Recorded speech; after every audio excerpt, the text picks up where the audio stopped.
Welcome back to Thinking Critical. I am your not quite early morning live stream host, Aaron Sparrow, and we are doing the wrap party for Unholy Nightmare number 2's amazing campaign, and it's going quite well. Drew, why don't you tell us a little bit about the book and what this campaign is all about? So, Unholy Nightmare, simple elevator pitch. It's superhero monsters fighting evil monsters, and issue 1. We find out that there's more to our heroes than meets the eye, and by the end of issue 1, they discover that there's maybe more others like them out there. And in issue 2, the world only expands even more as we discover more of the team, discover more characters who don't know what's going on and trying to find their place in the world. And we also get we get to see who the big overall villain of the story, or could he be, by the end of issue 2, who the big power players are, or one of the big power players is at the end of issue 2. And we also get to see the origin story and an add-on story for the Golem, which is completely illustrated, pen and inked by Vu Danh and written by Aaron Sparrow and myself. I would add to your elevator pitch. I would say that this book is Universal Monster. Like, if you love Universal Monsters, if you love classic, like 1980s horror films, like back when you used to go to the video store and you would look at all those weird, all those weird VHS titles, like It's Alive and I don't know, you could probably rattle off a bunch off the top of your head, But I used to sit there and stare at Ghoulies, all that kind of stuff, but with a 90s comic book aesthetic. I think that's kind of the way that I would describe the book. Yeah, and now I have a cover idea for issue 3. Accurate, there or we do go. You think that No, I do. I think it's pretty accurate. That's good. Because, hey, yeah. So we've got the artist of the book, Aurelio Mazzara, waiting backstage. Welcome, Aurelio. Good to see you. How's it going? Hey. It's going well. You're just lounging on the couch, huh? Yeah. I am a little bit relaxing. Here we have a night that's so hot here in Palermo. So gotcha. Is it really? Yeah. What's the temperature out there? All beyond 13. That's Celsius. So I'm assuming. I am. Yeah, I was gonna say Hey guys, I apologize for the choppiness. I'm getting like a weird delay from everybody. So I ask a question and then it's like several seconds before anyone responds. So I don't know if that's on my end or not, but we will see what we can do to fix it. I thought so someone asked about sharing the link in the chat. I thought I had, but apparently it must not be showing up. Hold on, let me see. I'm doing it right now. Okay. But yeah, we're only, I was checking the numbers. We're only a few $100 away from passing issue 1, which is outstanding. Oh, that would be delightful. I would love it if we did that. This is such a good book, and there's so many campaigns out there that make big make big money or make more money and then don't deliver, because it's like, okay, well, now you got to wait a year to 3 years to 5 years to get your book. You guys are done. Like, this book is finished and ready to ship. Yeah, that's correct. Book is 100% done, ready to go. So as soon as the campaign closes, we're going to be going through the print files, make sure everything is copacetic, make sure everything is good, and then we're off to the printers, and then it's going to be all fulfilled to taken to the Comic Mint, TCM Press. They're going to be fulfilling it from there, and hopefully everything should be out. Everyone should be getting their stuff hopefully by the end of August. Best case scenario, if not sooner. Yeah, no, that's amazing. And for a fledgling campaign, you guys put your own money into this. You obviously, it's a passion project, and you guys are working really hard to make it work, make it sing. I've seen some of the pages for 3. I'm already excited. That's kind of like one of the things about being editorial is I get to see what you guys are working on now, while everybody else is like pledging for what you guys have already finished. And it's just kind of fun because it's like I always want to like I'm always people are like, oh, this is great, and people come and talk to us about issue number 1 and what happened in it and where is it going, and it's like, oh my god, like if you guys only knew like what's happening in the future. It's hard not to talk about it. How do you? I know it's hard for me with my project. It's hard for me with this project. How do you do it, Drew? How do you not just blab all of the secrets out? By not drinking alcohol, because if I had alcohol in me, it'd all be spilling out. It's just it's so hard for me not to talk about any of the plans about what I'm doing for any of my projects. Like with Marant Michael's fiance, Mandy. Like she had no clue about the plans for Naughty and Nice, and I blabbed to her the first 2 arcs about what's going to happen, and she's like, "Oh my god, I don't read comic books, but I want to read this." And it's just I try to keep everything very close to the chest. I don't want people to know what we have in store because I like the surprise. I love surprises. Yeah, no, I agree, and it's funny because people are even with like Kneel Before Doomface, people are like, "Oh, I can't wait to get my first issue," and I'm like, "I can't wait for you to get the 4th issue." It's like that's I'm already like, ugh. So, and I know like the plans that you guys have and the things that are coming up, and I'm like, oh god, it's so good, and but production takes time. Yeah, Aurelio, how far along are you in issue 3? I actually finished page 3. I'm trying to improve my production on the page. Yeah, but all the thumbnails are done. I just moving for the pencil. As for issue 2, for issue 3, I'll have my friend Gaetano Petrino to ink the pages. So we can move forward quickly, and also is an amazing inker. So everything should be done soon. I promise. Well, the pages that I've seen for issue 3 so far are absolutely spectacular. I'm super thrilled. And like I said, with issue 2, there's a cliffhanger, and I've said it multiple times, and I'll just repeat it here. Is when Drew first gave me the script for issue 2 and I got to the end and I realized who the big bad was, I was like, oh, this is an idea so good, I wish I'd thought of it. Was one of the first idea me and Drew talked about. You remember? Oh yeah. Yeah, I do. Yeah, because I mean, Aurelio and I, we love 80s horror films, and this one character, it's like I looked him up, I'm like, hey, he's public domain. We can use this guy. So and we brought him back to how he looks is how he looks according to the original H.P. Lovecraft novel. Oh, I said not gonna say anything past that. See, now I feel like you've said too much. Yeah. Damn it. And now everybody's like, oh, is it Cthulhu? It's not Cthulhu. No, Cthulhu does not show up anywhere in Unholy Nightmare. No. So tell me a little bit about the creative process. Like, how did you guys? And obviously, people in the chat, you can ask questions as well, and we'll put them up and read them.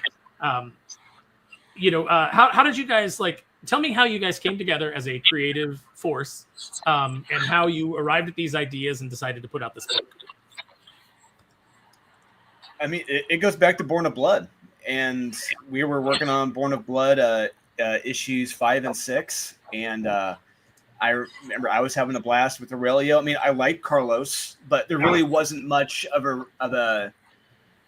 a bond there because I was having to speak to his agent or rep, to talk to him, which stunk.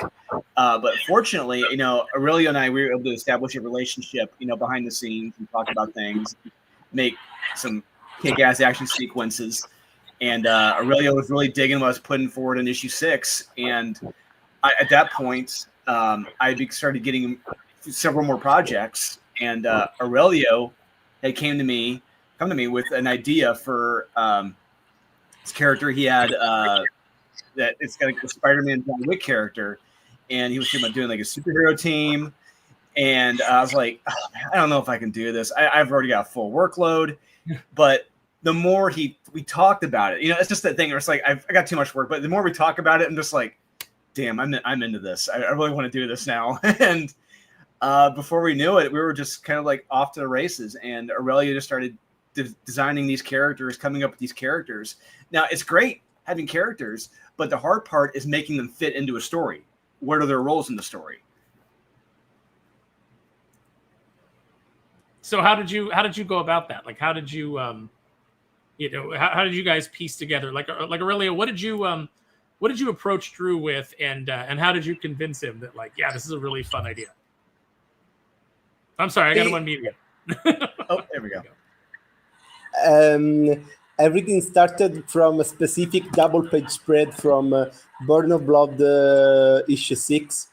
I asked Drew about, that movie is Society the Horror, and exactly Drew said to me, yeah, that scene. I know what you're talking about. When he said that, I thought, okay, I must do this proposal to Drew. And I having all these old sketches I did about this kind of arachnid character, and other stuff like the Jenny the werewolf, etc. I started to send the sketches to Drew and say, oh no, because these are the characters. If you would like to join me, starting asking him my idea. I as we said, I am a huge fan of the 90s image comic book superhero stuff, but also the 80s horror movies, especially B movies from B to Z, basically. So we started talking about, and luckily I was lucky enough that he accepted to join me on Unholy Nightmare, and then everything was so fast. And actually, it's unbelievable for me that we are finished issue 2 and we are in issue 3. So it's I'm pretty happy. I'm trying to do my best. I'm trying to improve my artwork in any issues, because I want to make it the best comic book I can do. Well, you do absolutely beautiful work. I had worked with you at Ape Entertainment, and that's why when Carlos wasn't able to complete Born of Blood, I looked at his style, and I was like, I don't want to do something that's like radically different, but I want to do something that, something that, like, so when the whole book is put together, it isn't a jarring change. And I immediately thought of you, and then you guys ended up working with one of the editors at Merck on the book, the very handsome Joe Corallo, and that is his wrestling name, very handsome Joe Corallo. So put you guys together, and you guys just did an amazing job on that book, with Joe at like the masthead, and then to turn around and actually have a rapport where you guys were excited about the same things, and decide to do your own book, where no one can take it away from you. No one can tell you that, no one can inject their ideas into it.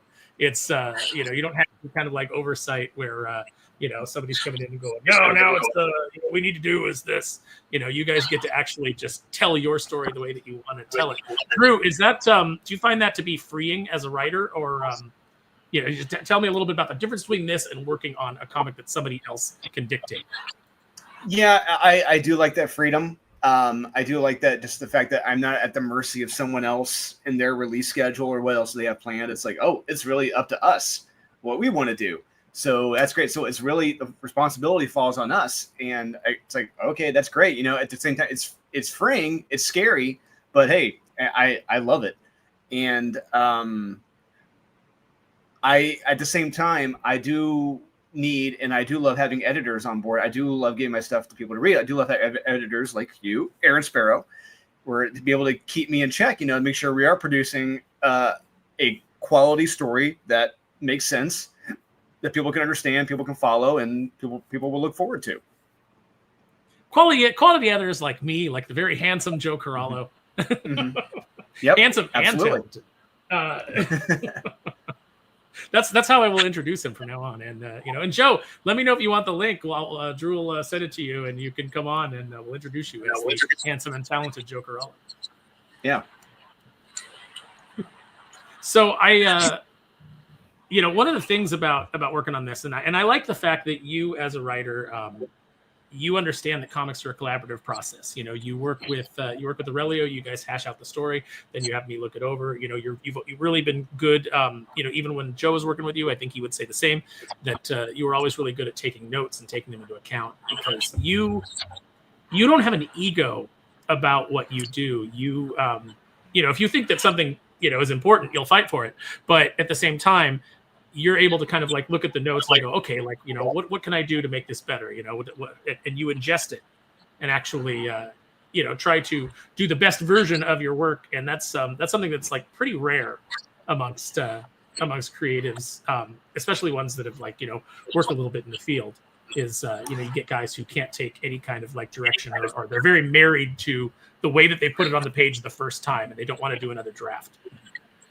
Yeah, and that's where I have to respect the experience, the talent, and the handsomeness, of Joe Corallo or an Aaron Sparrow, because you guys have been doing this much longer professionally than I have, and how it may appear clear to me may not appear clear to you or Joe, and that's where I have to rely upon your experience, and your opinions, because your opinions do matter, because you've been doing this professionally for much longer than me.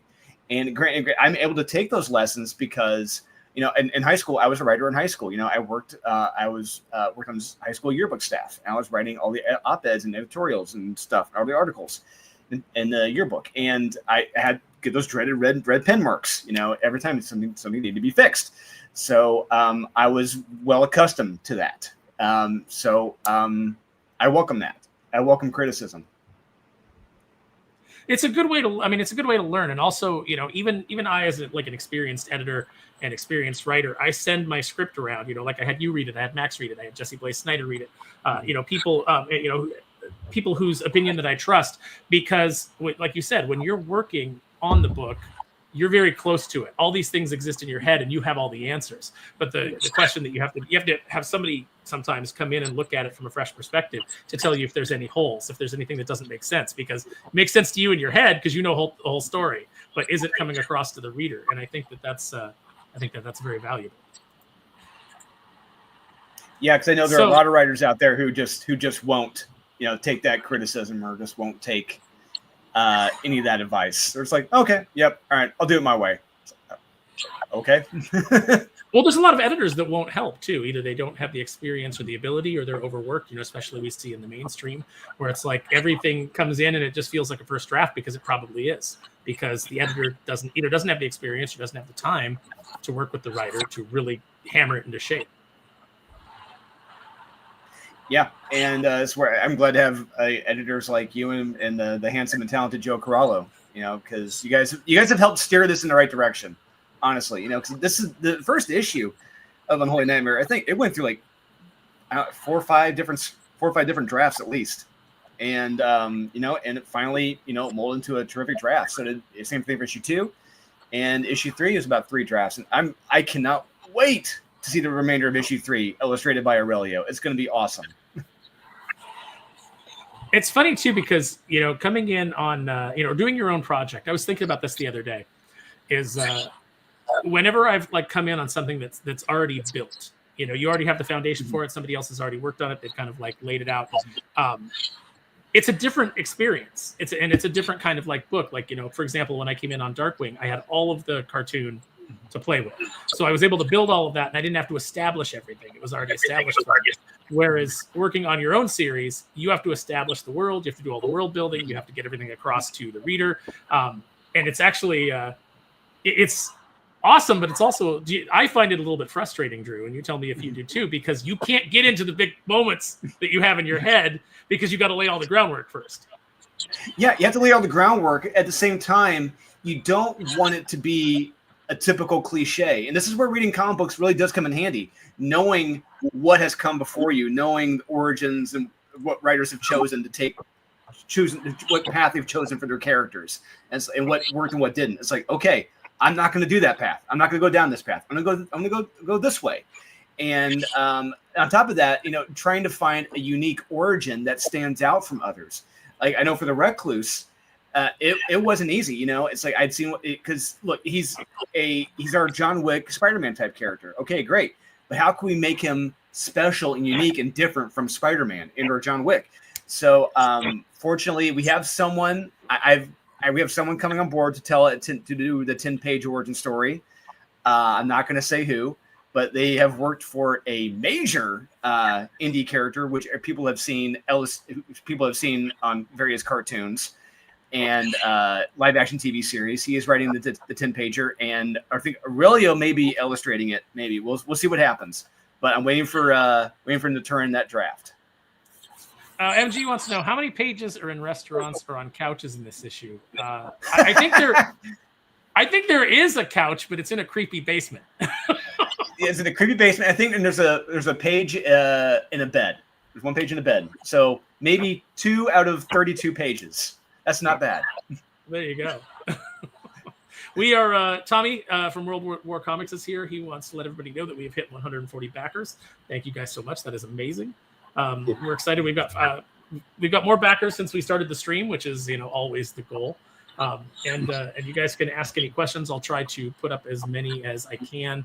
I just want to go ahead and thank some of the people that are here. We've got Roy Fokker in the chat. We got JT Key Comic. We've got Chagron 2, TMPF 7979, Agent Cub, MG, our good friend AL, Dav, Chronicles of Vincent Spector is here. Hey, Brett. Let's see. Who else we got? I'll try to hit as many people as possible. Subhuman84 says, let's talk comics. Absolutely. Let's do it. Rick wishes you congratulations, Drew. And thank you. Yeah, I mean, I want to thank everybody for being here. I want to thank everybody for supporting the book, everybody for supporting us. We really appreciate it. We've got John Eppel in the comments saying, really looking forward to seeing this book. We are really looking forward to you seeing it. It's a lot of fun. It's such an honor to be able to produce work and go directly to the consumer, not have to go to a publisher. And it's really, it allows us to appreciate you in a way that I think the mainstream takes me for granted. Aurelio, how important is maintaining a relationship with your customers, do you think? It's really, really, really important, actually. I try every time to explain how much important it is. I explain to my student while I'm teaching at comic school in my city. I try my best, especially because I am a little bit shy every time with I'm talking about. But if I'm always open to listening. Every time Drew know better this. I have every time I did something, I always scared. I ask him, "You think it's a good? You like? You think everything works?" Because I'm never sure about. So I'm really, really glad when people asked me about the book or give me advice. Too, because every time I ask you, "What do you think about my work?" That's all. No, you've never gotten the. I've had a couple of artists tell me they go, occasionally they say, you give us a really visceral reaction, like we'll send something to you. I have two artists an artist and a colorist who told me like, yeah, you came back and you said, "Oh, I hate this."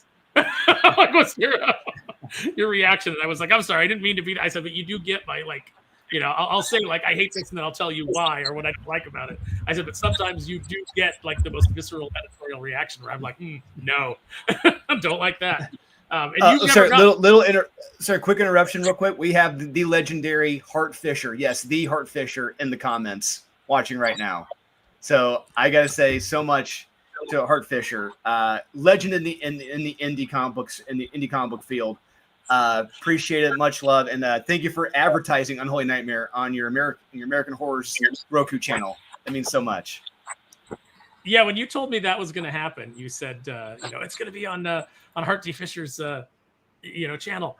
And I remember saying, like, Hart Fisher, the guy in the 90s that used to wear the shirt that said "Marvel can suck my cock," and you were like, "That Hart Fisher, the guy that did Kill Image," and you were like, "Yeah," Yes. and I was like, "Oh wow, Yes. that's an absolute legend," because back in the day, you didn't say things like that because that was basically like a career ender, and he was like the original outlaw in the indie comic scene.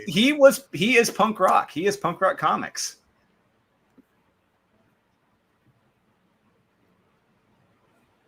So, welcome, Hart. Glad to have you here. Thanks for helping Drew out. Thanks for advertising the book on your channel. That's absolutely amazing. One of the things that I kind of want to talk about, Drew, is what are your horror inspirations for this?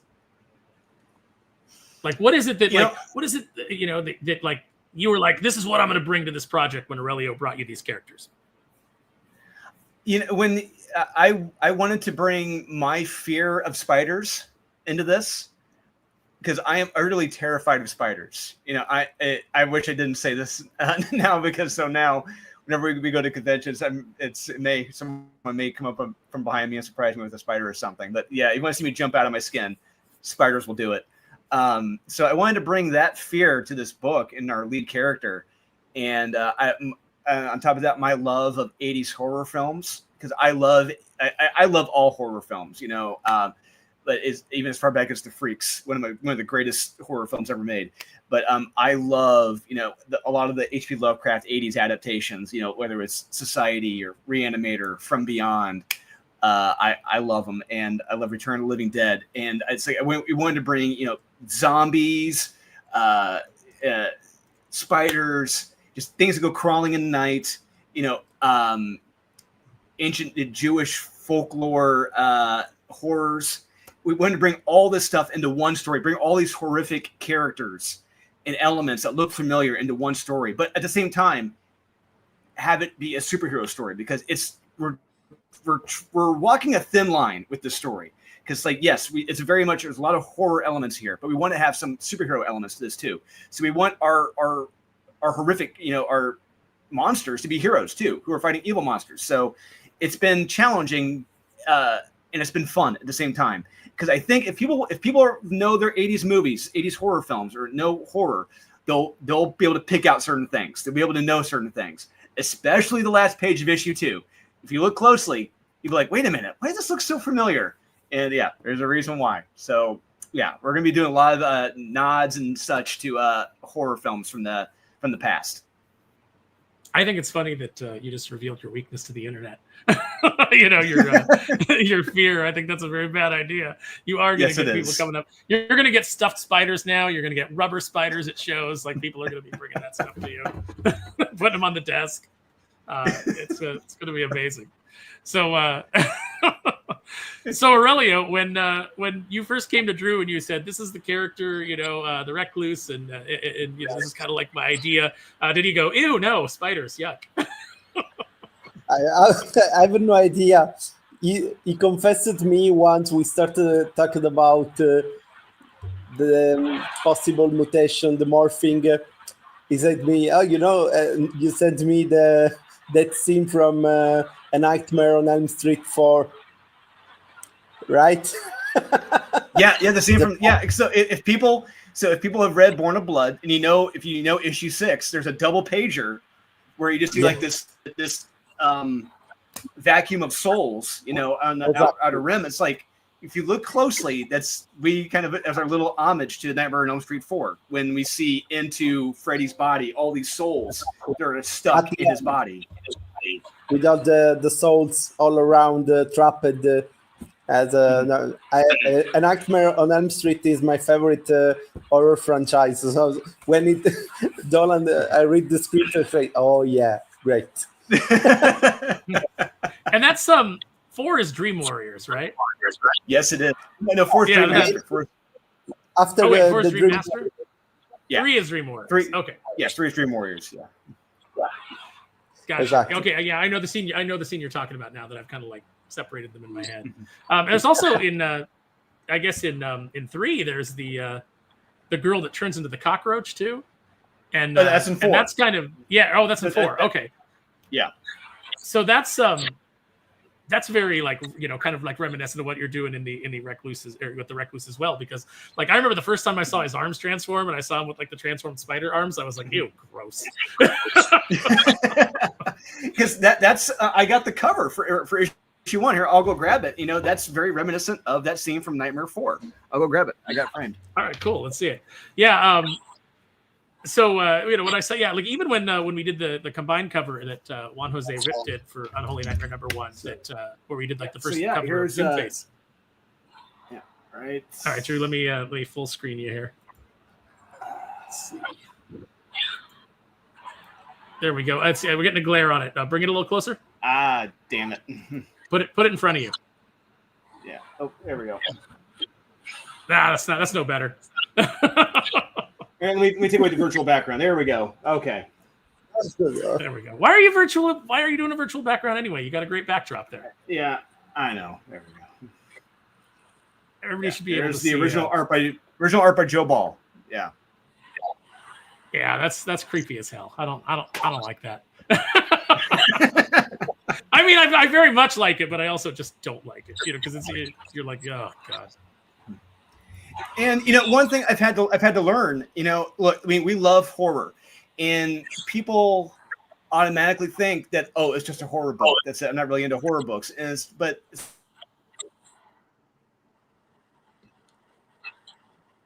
it's like I have to show them the pages and the interiors of people being used as human shields, people getting blown up. The recluse blowing people away. It's like, oh, this looks awesome. It's like, yeah, I told you, it's also a superhero story, an action adventure book. So, it takes, you really got to hard sell some people on horror a lot of times. You also have to hard sell people, when you're at a table at a con. Like nobody wants to approach. They're interested, but they don't want to approach because they're afraid they're going to get sucked in and have to spend money. Because like everything feels like when you're sitting at a table, like and people are walking by, they don't want to spend money. Which is funny because it's like, why did you come to a con? But then you get those people that, like, as soon as you explain the concept to them, they're in. I've seen you do it, and I've seen people like just immediately buy into the book once they kind of like hear what it's about. And that's an important thing when you're at a con. You have to be able to get your elevator pitch across to people really quickly. Have you refined yours over the time? From #1 to now moving into #2, because it's been #1's been out how long? Been out a little under a year, I think. Little under a year, I feel like. And issue 2, yeah. So, but I think I need to work on the one where it's just superhero monsters fighting evil monsters. That's simple, but it's just I need to work on incorporating that into the pitch. Superhero elements into the book, because people see the book. People see the pages and be like, oh, wow, it's not just horror here. So, yeah. Yeah, you're like, he's got a sports car, and he's a vigilante of the night. Yeah, he's got his own cave. He's got his crawl space, So, little spoiler alert. So for issue 2. Yeah, you learn that he's a Spider-Man Batman hybrid. I love that. I love that name for the secret base too, the crawl space. I thought that was inspired. Maybe the pitch is that it is more action adventure. It is more because if horror is turning people off, it's not strictly a horror book. So yeah, once people find out it's a mashup, I think that people get more on board with it. Yeah, and I think I need to do really more like action-centered covers probably too. That might help sell it more as well. Yeah, there's definitely an element of body horror to it. There's just a horror movie element vibe to it. There's a 90s comic vibe to it. It's action adventure. It's superhero. It's all those things like kind of like mashed up in this really dark world. And so you just need you need a list of bullet points. Like you can have like a little board behind you with a stick. That's what you get in each issue. Just Carnival Barker it like Stan Lee. Or like Neil Adams. There we go. Yeah, just yeah. Now how did Neil Adams do it? Oh, he was a good carnival barker. Just no one at a convention, and he was one of the best carnival barkers. I learned from him. He just the art of subtlety. Pitching your voice, but just how you're able to just. He's like, don't scare them off. Don't make don't be insane. But he's just said, just say, hey, how's it going, guys? Great. And like they look your way, they say hi, great. Look your way, and it's like then you can engage. Just don't pitch them right as soon as you see them, but like. Gradually bring them into your world. I only saw Neil in the later years when he was, yelling from his table at, women walking by. The My Little Pony comics are that way, ladies. So I never saw the soft sell from him. I only saw the. This is before the show started. Yeah, what have comic conventions become? I love that though. I love when you get the crusty old curmudgeons. So I'm gonna throw the link back down there for Unholy Nightmare #2. We are $72 away from passing issue 1. I think like $73. Right on. Yeah. Oh, see, I love to hear that. Let's go, man. Now, is this gonna be? Is there a period where this will still be open, or does it completely close down once it ends? I talked to Russ. I think we're going to keep this open maybe for a week, but because we're going to spend that week, make sure the print files, everything is good, ready to go. Then as soon as the print file is locked and loaded, it's closed, done. We're knocking it out. And so, yeah, if I were you guys, I would jump in on this now because that window is going to be very narrow. Yeah. And it's easy to forget too. It's like you're like, oh, okay, well, I can do it Wednesday or whatever, and then life gets in the way, and then the next thing you know, you've missed out on the cover that you wanted. It's gone. It's not getting reprinted. Did you, Drew? Did you want to put any pages up on your screen, and then I can share your screen? Anything you want to show off? We've only mentioned it briefly, but we're going to talk about the Golem. So. I really, because we're proud of this, and I want to show this off because this book is very, very special from a very, very special artist. And I'm getting ready to load the page. I'm going to share it.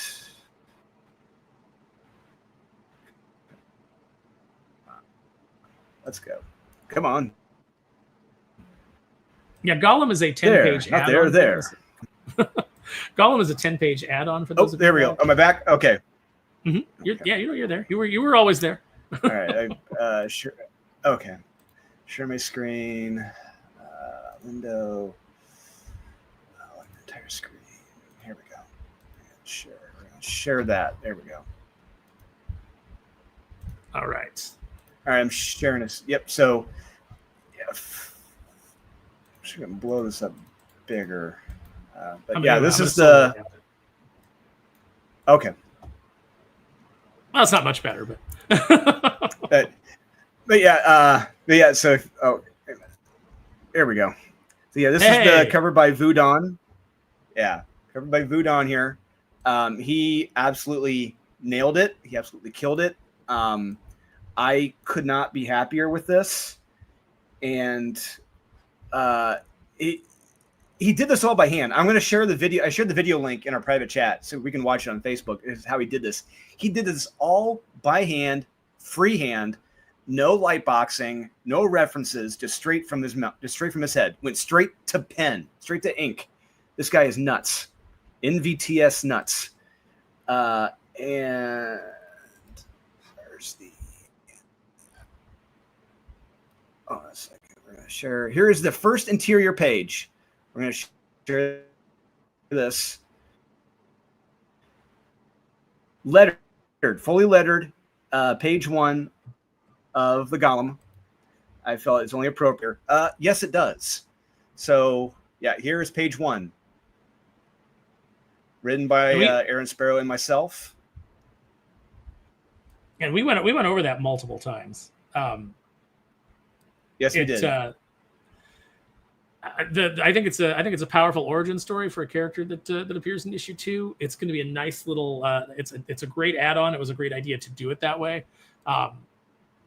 and it's really special. It's done. We tried to do it in a very creepy magazine, or Tales from the Crypt kind of way, with Vlad being the narrator of the story. And at one point he even says that he's editorializing, and from then once he does that, then it becomes more of a straightforward story with less of his input until the very end. But yeah, it's really well done. And like the moment that Drew sent me this art, I was like, we're not coloring this, are we? And he was like, no, it's staying black and white. 100%. Yeah, I would. There's certain artwork. When you see it, you're just like, no, we're not coloring it. And which I've learned, black and white can be alienating to a lot of people. But I mean, for a story like this art, you can't color it. You really can't. It will ruin it, and it will take away from the beautiful ink work and the beautiful, meticulous cross hatching from Vu Danh. This is all. I just want to remind people, this is all by hand, all inked by hand by Vu Danh, masterfully. If you told me I'm not going to spoil. Did he carve this into a wood plate and then dipped it in ink and put it on the page, I would believe you. It's that deep. Yeah, it is that detailed. I mean, so this Vu Danh, he came from video games to comic books, and I was his first gig. I was his first cover gig, and I just told him, hey man, I want you to do interiors, and so he did this over a year ago. So we've been sitting on this for a very long time, and it's been hard not to show these pages off to people. But yeah, and but for you guys watching right now, this is the only tease you're getting for the Golem. This is page 1, so the remainder of it is just like that. And I will stop screen. So we'll if that cover in that. If that cover in that page doesn't sell you on it, I don't know what else. I don't know what I could say that could convince people. Yeah. Got a super chat from our good friend HH over at Sigma Comics. Does the amazing Here Comes Calico book. A lot of exciting things happening over at Sigma Comics this year. And I recently reached out to HH about a little secret plan for next summer's convention that sounds like he is all in on. So thank you, HH. He says, we backed Unholy Nightmare 2, and so should you. Go. And I agree with that sentiment. It is a damn good book. Drew and Relio have poured their heart and souls into this, and it's always nice when you guys show up and you support people who really care about the work and care about bringing you something special. Yeah. And maybe a little bit later on in the stream, we can watch the video. We can watch the Vu drawing that cover. Aurelio, do you ever do video? Do you have a setup where you can like sit and draw and? I should do it. Every time I go so quick, so fast because sometimes I forget to do. But I would like to do. I would have liked to do when I did the Love Rockets homage, but unfortunately, sometimes I am so focused on finish the page that I forgot. But I do it. Absolutely. I would love to see some videos of your process because obviously I've worked with you a long time, and it would be really great to be able to actually watch you and see how you do it. I'm always fascinated by that. I'm always fascinated by people who have skills that I don't have. And to watch like masters at work, I think is I think a lot of people have interest in that. Obviously draw streams are pretty popular, and when we do a stream like this, if you were sitting there at the drawing table drawing as you talked, I think it would blow people's minds, just the the level of detail that you're able to put into this.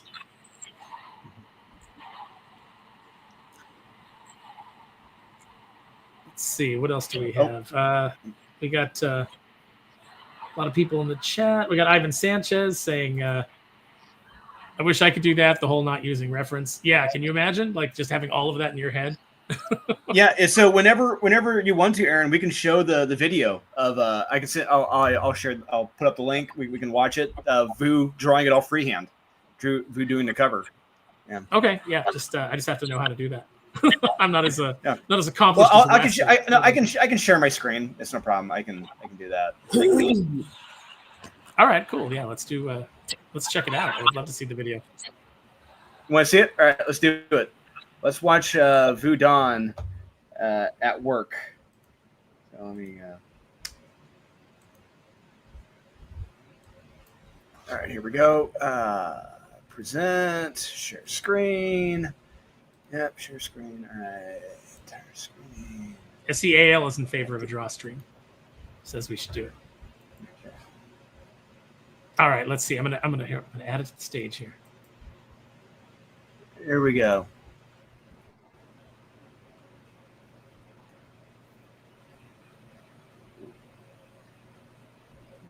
Yeah. I like these like via a fountain pen.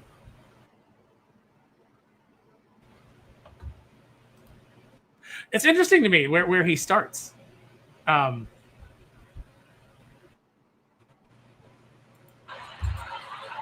looks like it's not going for me anymore. Is it going for anybody else? Like it's stuck for me.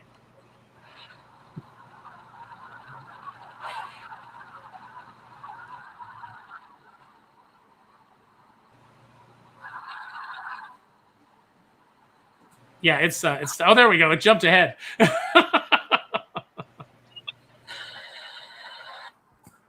What's that? I said it jumped ahead. Like it was stuck for a while. See, it keeps getting stuck and then jumping ahead. Oh, insane. This is unbelievable.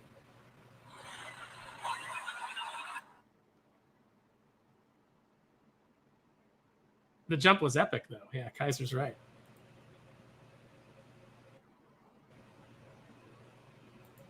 Yeah, it's totally stopped, Drew. I'm gonna take it down. I'll go back to group layout here. I don't know what happened there. It got stuck.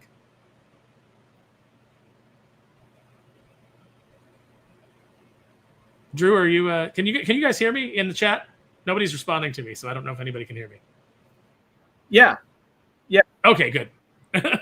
Good. Oh, I can hear you. I'm not sure if maybe it's just an internet thing. I don't know, but yeah. But anyway, you get it. So he was doing it all by hand, just freehand, it's insane.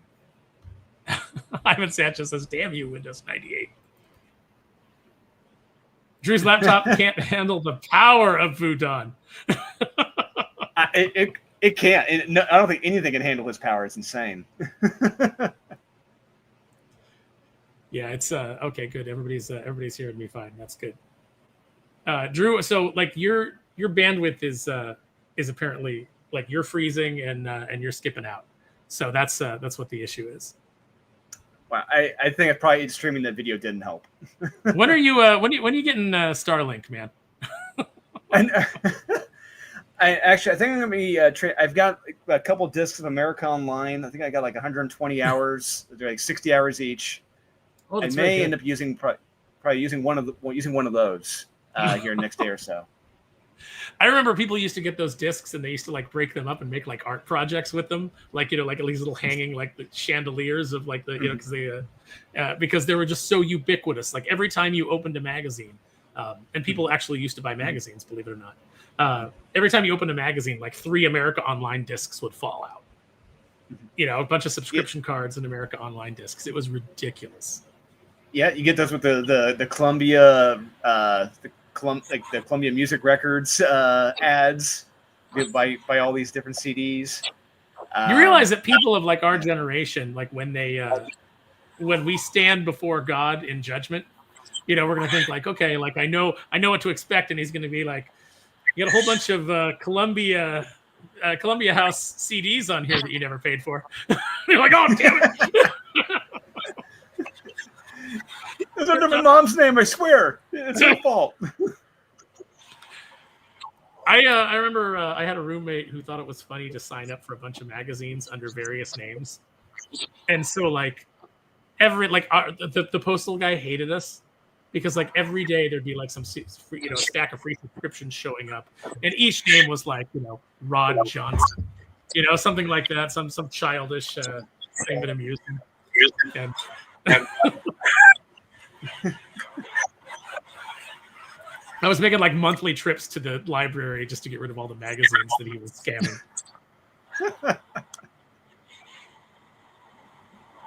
Aurelio, did they have that?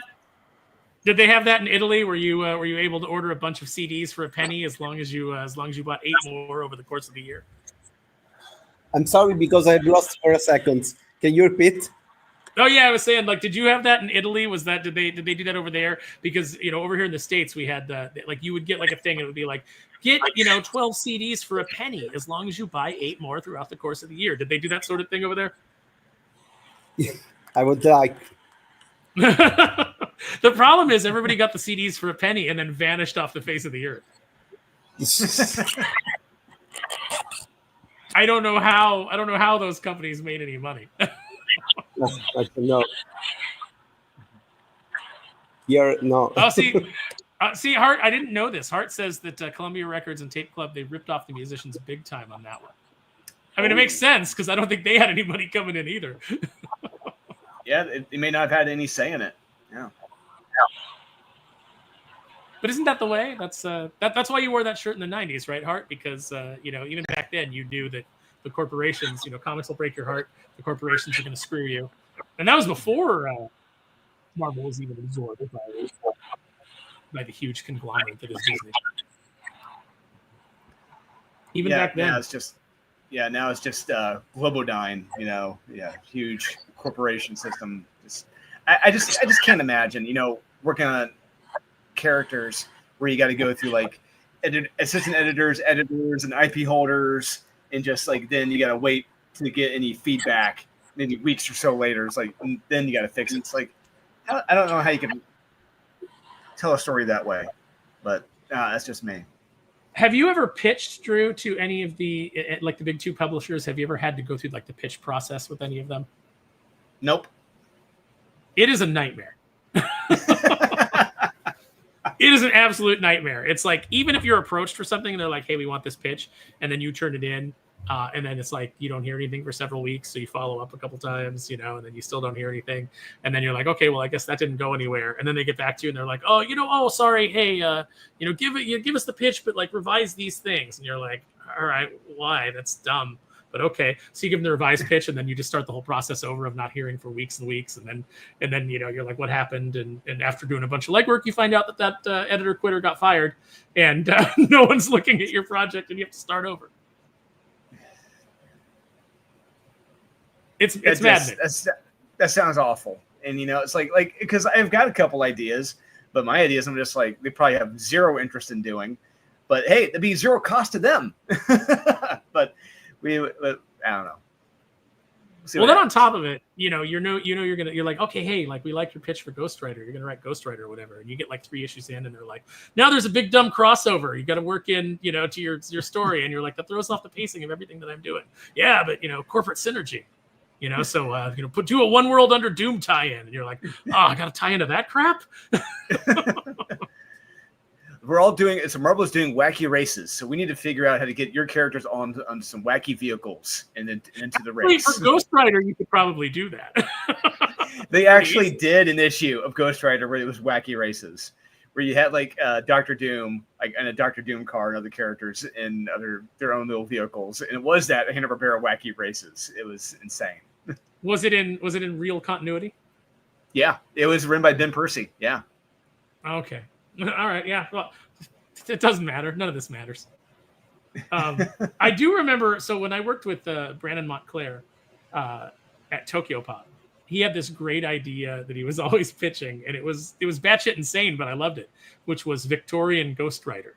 And he was like, I just want to do He was like, I just want to do Ghost Rider on a big penny farthing with the giant wheel, right? And he's got a big flaming handlebar mustache and a little tiny derby hat, and he's like strapping prostitutes to the wheel and riding around, and killers and prostitutes, and and I was like, that is that shit insane, and I love it. And then when he actually got over to Marvel, he was talking to Joe Quesada about it, and Joe Quesada's about like, oh, it's the funniest thing that's the greatest thing I've ever heard. I mean, I'm never going to publish it, but, and he was like, oh. But then later he did a book where he did get Victorian Ghost Rider into the background. So it was, showed like a bunch of different multiverse Ghost Riders, and there he was. And I was like, good for him. Good for him. I would have bought that book. Yeah, me too. Yeah, it's like I don't, man. Oh, Hart Fisher apparently he had to go through all that when he was with Chaos doing Evil Ernie. Like I didn't realize Chaos Comics had that high a chain you had to go through. I would have figured it'd been like 2-3 people. That's wild. So did those ever get published, Hart, or were they just like they never went anywhere? And then you said you got them back in the Chaos bankruptcy, so I assume that they never used them. You know what? It's like I'm going to send Hart the link. I'm going to get Hart in here, so Hart can chat about. Yeah, this. if he wants to come on, we'll bring him on. Yeah. Hey, look who we do have here, though. Look who has joined us. We have got Nick Weiser coming in. Hey. How you doing, Nick? Nick, we can't hear you. Oh, What's there he up? is. Okay. I didn't say much, thankfully, but I just said, what's up? How you doing?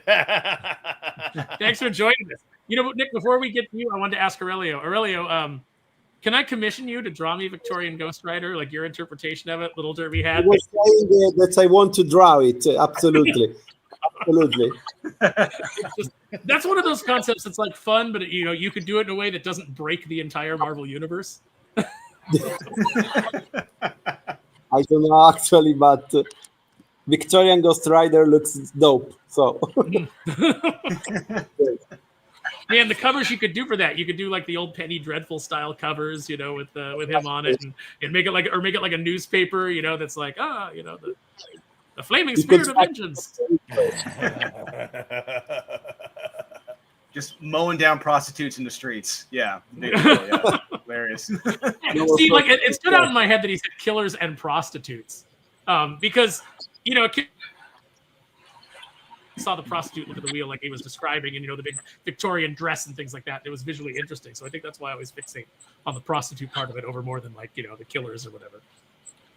that there was a Victorian character called Spring-Heeled Jack that was almost similar.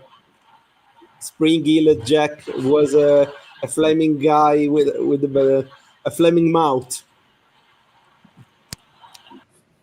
And he actually had springs on his shoes so he could... Oh, we lost Aurelio. He'll be back. He actually had springs on his shoes so he could jump around. He will be back. How are you doing, Nick?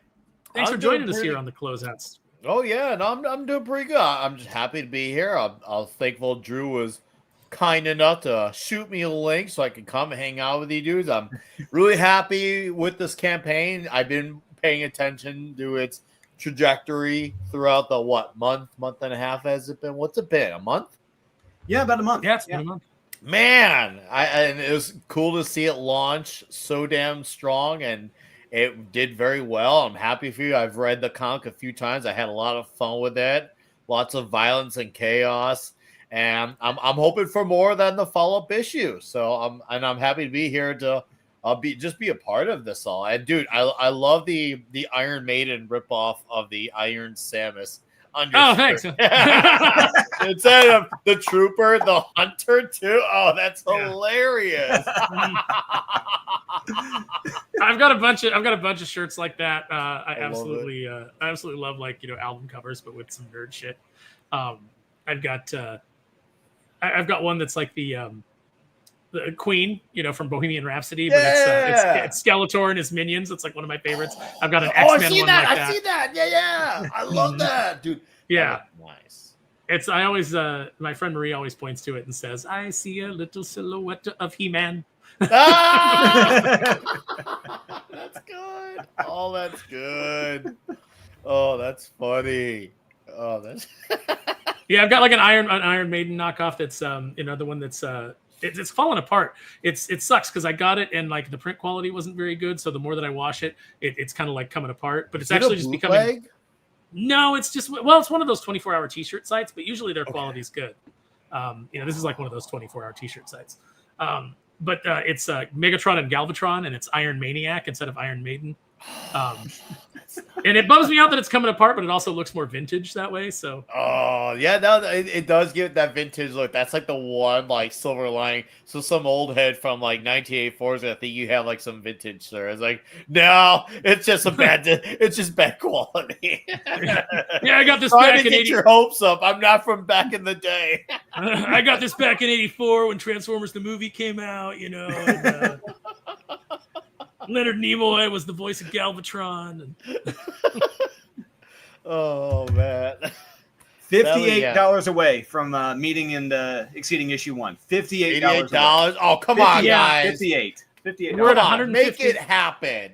There's 151 no backers. reason why this can't happen. And it takes place in the state right next to me, which is very fitting because I've only been to Gary myself once, which I did for the most sketchiest thing ever. And yet, for some reason, I possessed myself to still go there.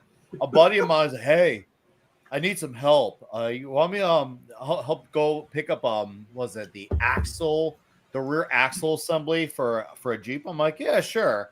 I'm like, yeah, sure. Why not? I got nothing going on tonight. So we start driving. I'm like, oh, so where are we going? He's like, oh, going to Indiana. I'm like, oh, okay, cool. No big deal. We're going to Indiana. And I passed by a sign. It said Gary. I'm like, Scott, are we going to Gary, Indiana? Why didn't you tell me?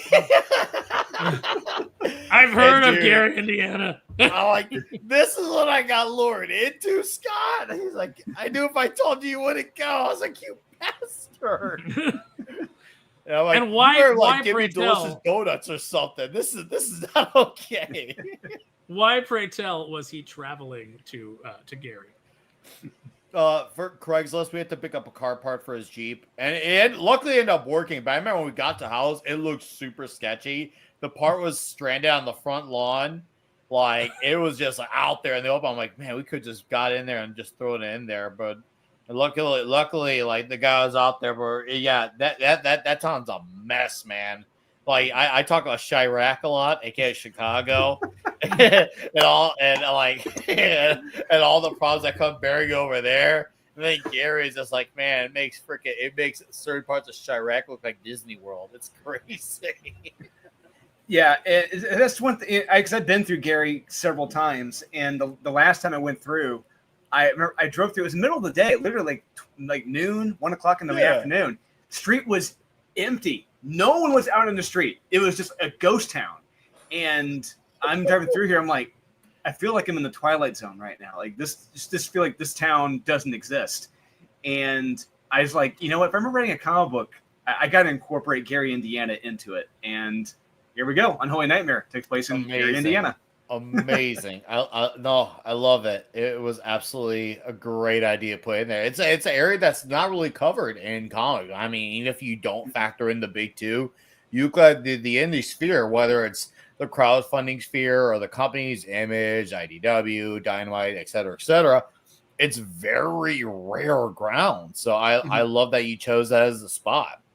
Because shit does go down in the Midwest, despite what people think. Yes. Sometimes in some places, sometimes it's even harder than what goes on in the East and the West. Yeah. Okay, you know how like comic book titles right now, like they a couple of years ago, there was like that trend of like something is killing the children. We only find them when they're dead. Like do these really long titles, like to imitate manga with it's like I married, I went to hell and I married a slime or whatever it is. I think that some shit's going down in the Midwest is a good comic book title. It's like it's like one of those ideas where it's like that's actually good. And we have to start working on this. Yeah. Yeah, no, absolutely. So we've got Kaiser who Aurelio's back, which is good. We've got Kaiser saying, Drew, who drew the MegaCon cover, and are there any still available? That was Vu Danh. Vu Danh drew that cover. That was his first. He did that as a fan piece. He just as a piece. He reached out to me and said, "Hey, I love Unholy Nightmare. Here's a piece of fan art." And I was like, "Dude, I'll buy this off you. I want this as a cover." He said, "Oh, I'll draw it again. I'll do it better." It's like, okay, sure. And the second time, he absolutely nailed it. And that is still available. You can get that on the Kickstarter. You can get that as an add-on. So you pick whatever book you want, then you can get that MegaCon exclusive as your add-on. Drew, did you Hart said he has his laptop set up, so I assume that means that he can come on the stream. Did you get the link over to him? Yes, it did. Okay, cool. He said, I was hired to write the Evil Ernie Monthly for Chaos. I had to read up on the whole universe at Chaos. Hart, we've got to get you in touch with Wes so he can bring you on, maybe do an interview, because I think that's a fascinating story, and I think he would love to cover that. Yeah. It's I wish I'm waiting for him to show up, but just the experience and knowledge that Hart Fisher has when he was starting off, and everything he's experienced or had his hands at, whether it's Gary Roth with the, it just, I can't begin to imagine just the stories he has, whether it's being on Sally Jesse Raphael talking about the comics he had, that were getting hate mail. It just, I can't begin to imagine. Yeah, I remember it was a big controversy. Infamy or Death says, just backed. I don't buy comics anymore, but I will back for you guys. Had to get issue 1, 2 since I haven't got it. Thank you so much, Infamy or Death. Thank you. Not only to back the book, but to actually come back, to comics for us. Greatly appreciated. That means a lot. For issue number 2, that's a big thing too. We got to keep that in all. Like, it's nice we have that number because a lot of people sometimes it's usually when it's number 1. It's people are saying there that they got to support it, but when people come back for 2, they're there because they're invested, and that's good when they come back for 2. Because it's cool when you got like your friends supporting it because it's like, hey, look, my buddy did this thing. He's getting on the ground going. But when you got people coming back for 2 and 3, it's like, okay, I don't now just have people who bought my comic. I now have people who are readers. And that is a whole other like wonderful ball game to have. Well, Nick, a fun fact is because when you run these campaigns, you can see the numbers. You can see who's returning, who's new. We have 75% more new backers on this. Oh, that's actually wow. Yes. That's better. That's a good problem to have. I love the sound of that. So do you find that are they backing 2 and then picking up 1? Yes, they are. They are. If you look at what the most popular tier is, it's getting issue 1 and issue 2, getting that bundle. Okay. Awesome. So you got a lot of newbies come in for this campaign. Okay. Hey, that's good. So maybe there was a bit of the people coming for once to support the first issue, but now you got the people who are coming back along with the people who are now jumping along for. I say, okay, well, if I'm getting 1, I might as well get 2 since that's a new one, and they're jumping on ship. Yeah, I love that. Incredible, dude. I love it when exceptional campaigns like that because they don't always go that way. They really always don't. Even when you have that as an add-on, even when you have that. So, dude, you're doing something, man. You're doing something, and that's good. That's very good.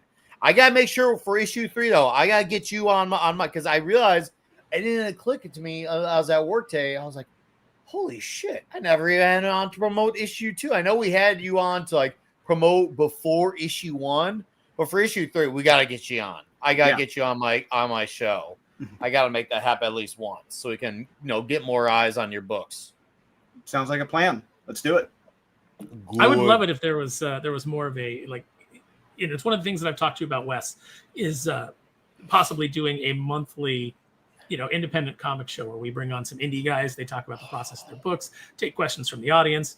I'd like to get people excited about indie comic creators that are actually delivering on their projects, that are actually committed to bringing you these books that aren't just, farming for super chats or whatever it is that, it's not, just a cult of personality grift. It's like, it's about reading comics. It's about getting these books out there because as much as we appreciate, if somebody just picks up a book to support us and they just put it in the, put it in their plastic bag and board and they put it in their collection, obviously, thank you so much. Appreciate your support. But we really want to build readers. We really want you to read these stories and get invested in these characters and these worlds that we're trying to create because, we're passionate about it.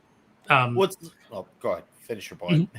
No, I was going to say, Aurelio, is that, obviously, you didn't come up with the character of Recluse because, first and foremost, you wanted it on a T-shirt. You wanted to tell stories with it. Absolutely. But mostly is thanks to Drew that we building something cool, concrete, strong. I have some notes. I wanted to make something that, is an homage for about Spider-Man and especially the spider.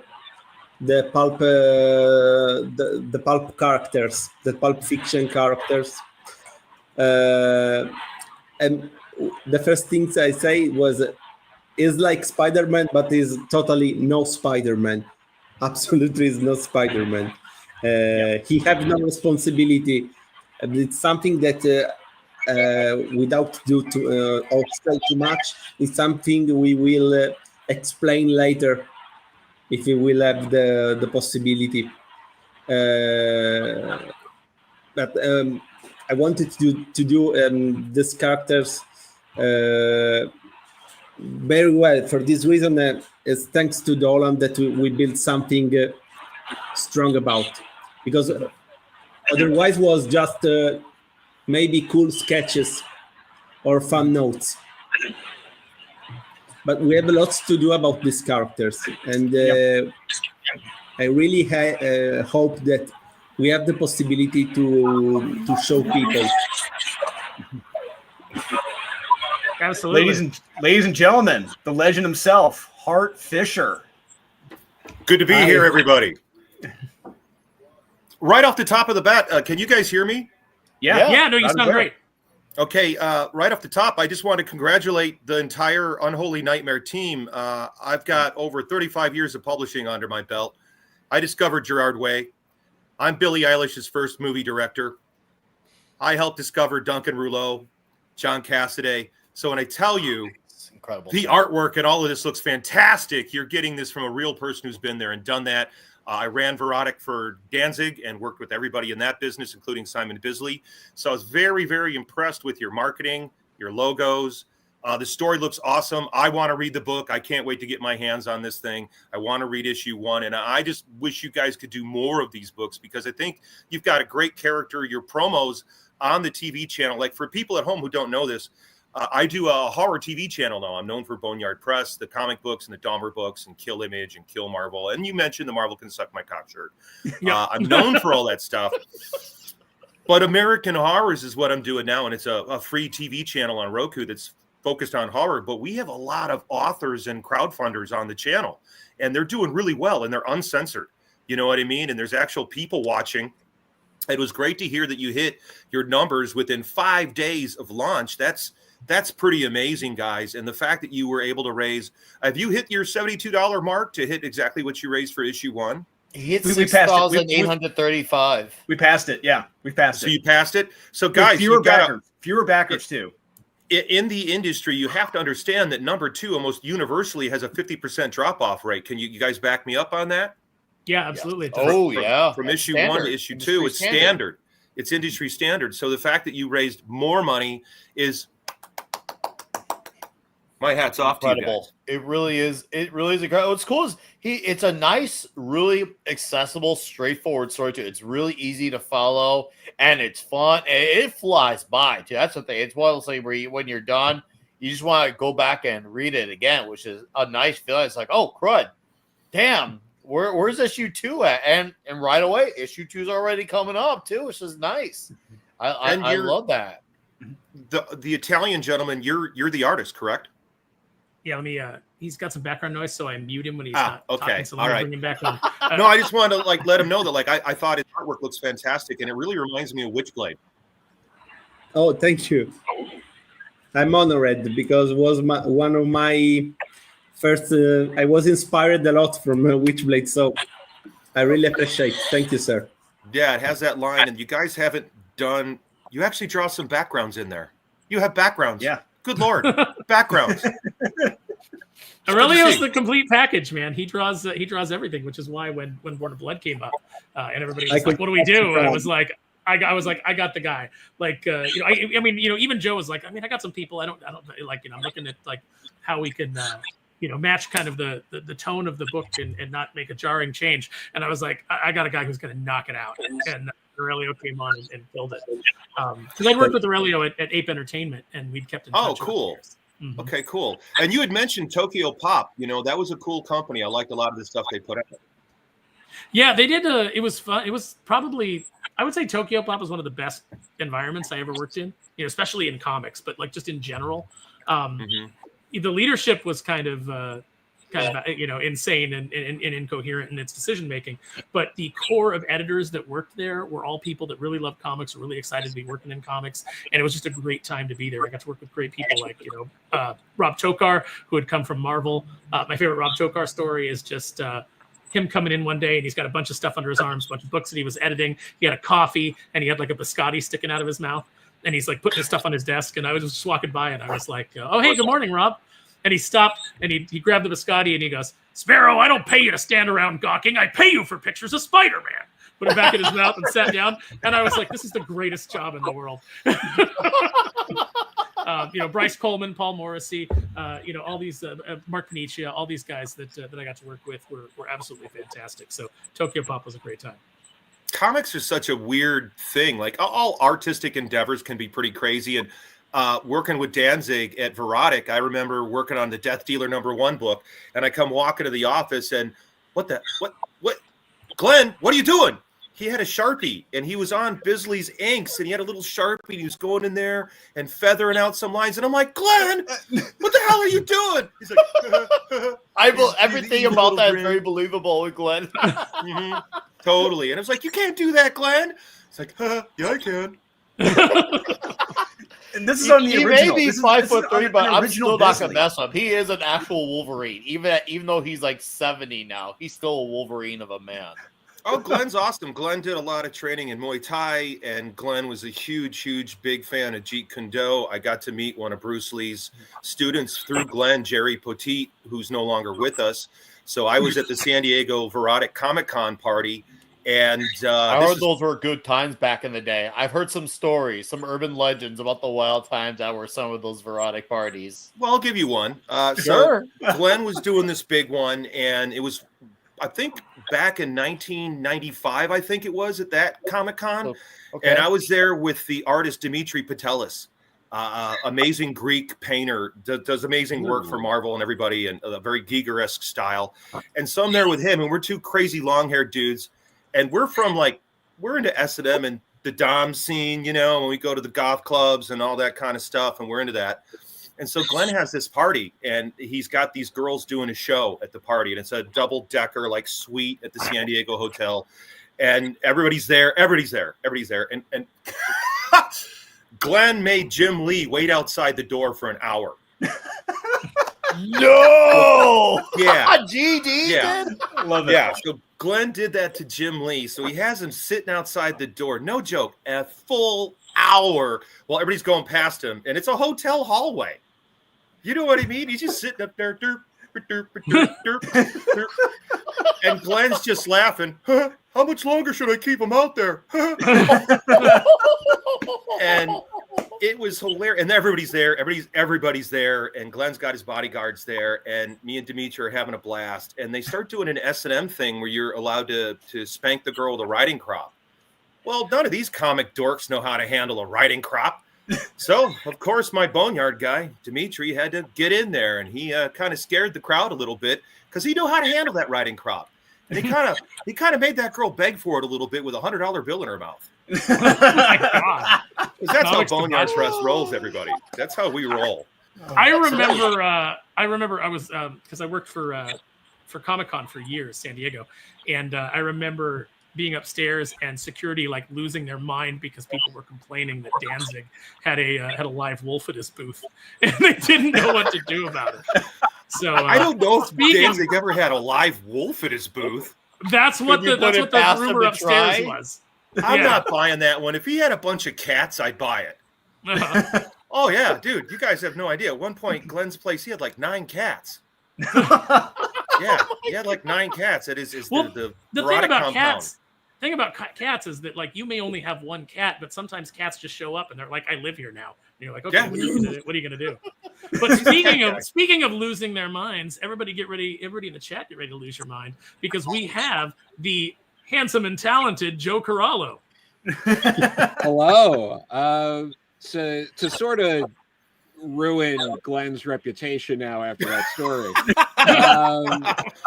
An actress friend of mine, I'm not going to reveal her name, was at a Whole Foods in LA and saw this guy in like yoga pants and purple Crocs with two different the Kashi cereal, that like healthy cereal, and was like really examining the nutritional facts on both, figuring out which one. And that was Glenn Danzig. I totally believe that. That's actually writing character frame. That doesn't ruin anything. You're just solidifying the deal is all you're doing. Joe, and you never know who you're going to run into at Whole Foods because I ran into one of the Ramones there.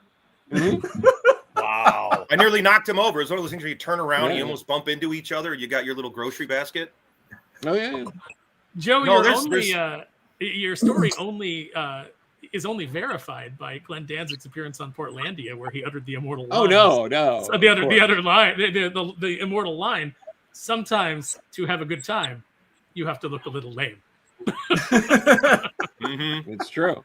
That's why you should start looking lame young, kids. I'm pretty surprised about the Crocs, though. I can't believe that Glenn would be seen in public without some lifts in his shoes. I don't believe the Crocs. I'm not buying the Crocs. I'm sorry, guys. That man does not leave the house without big heels on, ever. I've never seen him in flip-flops, even in his own house, sitting on the floor of his bedroom reading comic books with him. He's not. I don't buy the Crocs. I buy the yoga pants and I buy everything else, but I don't buy the Crocs. Even if they had he was wearing Crocs, how the gods kill artwork on the Crocs, what if they had the art of how the gods kill? You still don't buy. Have you guys seen the Henry and Glenn comics? Yeah. Oh yeah, of course. I love those comics. Oh my God, they are so funny. If anybody at home has not seen the Henry and Glenn comics, they're these comics where Henry Rollins and Glenn Danzig are gay lovers. Oh, it's so funny. Oh, I God. love it. And then they just did the recent one. No, did you guys see the newest one where the artist he ended up on a plane next to London May, and he did a whole cartoon about London May being so upset, the drummer from Samhain, with Danzig. He's like, why would you do that to Glenn? I haven't seen any of this. I didn't see this newest one, especially if it's got Samhain involvement. Oh, dude. Abby, go get the Henry and Glenn off my desk. It's sitting on my desk right now. Yes. I've got it. It is so funny. Now, some of the collected edition is just mean. It's just mean, but God, they get the elements right. They like the pile of bricks in front of his house that sat there for years in Los Feliz. So many of the different stories are so damn good. They're so damn good. And she's going to bring the book over right now. And they're really funny. And then also, if you guys like classic art, the guy who's spoofing him, he's spoofing him like it's an old Little Lulu or Mickey Mouse cartoon from like the 50s or 60s. So the art style is done like Little Abner, classic Sunday Funnies cartoon style. Nice. Wow. Hell yeah. And yes, guys, this is just RC. It's just see, you made it look so fancy at that big ice cube. Okay, one of those like little globe ice cubes in there too. I'm like, man, you know what? He does that with the fingers too. I was like, he's all fancy about it. Fancy pants. Oh wait, am I doing the OK Frog upside down? Oh, 4chan, look out! Joe, we got JD Petty is saying Jeff Goldblum is on to talk about Jurassic World Rebirth. Thought to put dinosaurs in their dinosaur movie. I can only assume because you get the Jeff Goldblum comparison because of your voice all the time. But here's the thing: I don't think anyone's talking about Jurassic Park Rebirth. So, I didn't even know it was coming out. Yeah, I don't think that's a topic of conversation. So no, it's kind of like Avatar. Like a bunch of people went to see it and it made a bunch of money, but like nobody talks about it after. Nobody ever mentions it. Yeah, it's the weirdest. Crazy. It's the Here, weirdest hold on a second, guys. I'm going to go get the comic. I'll be right back. Okay. It is so strange how Avatar will have all these people seeing those movies, and then once its theatrical run is over, it's like memory hold. It's like never to be seen or heard from again. You never hear about people who buy it on Blu-ray, even when DVD and Blu-ray are doing better in like physical sales. You never heard about people buying them to watch at home. You never heard about, oh yeah, I just rewatched Avatar the same way someone rewatches Star Wars or Jaws or the Indiana Jones trilogy or The Matrix. You never heard about that, or even the first Jurassic Park. You never say, oh yeah, I was doing stuff around the home, kept Avatar. You never heard that. No one says that. It's like saying, yeah, let's have a kale party. No one says these things. And you're thinking, who is seeing Avatar where they see it in mass shows and then never talk about it? I don't get it. Okay. You're at the embiggen it. I will embiggen it. Oh, that looks nice. Oh man.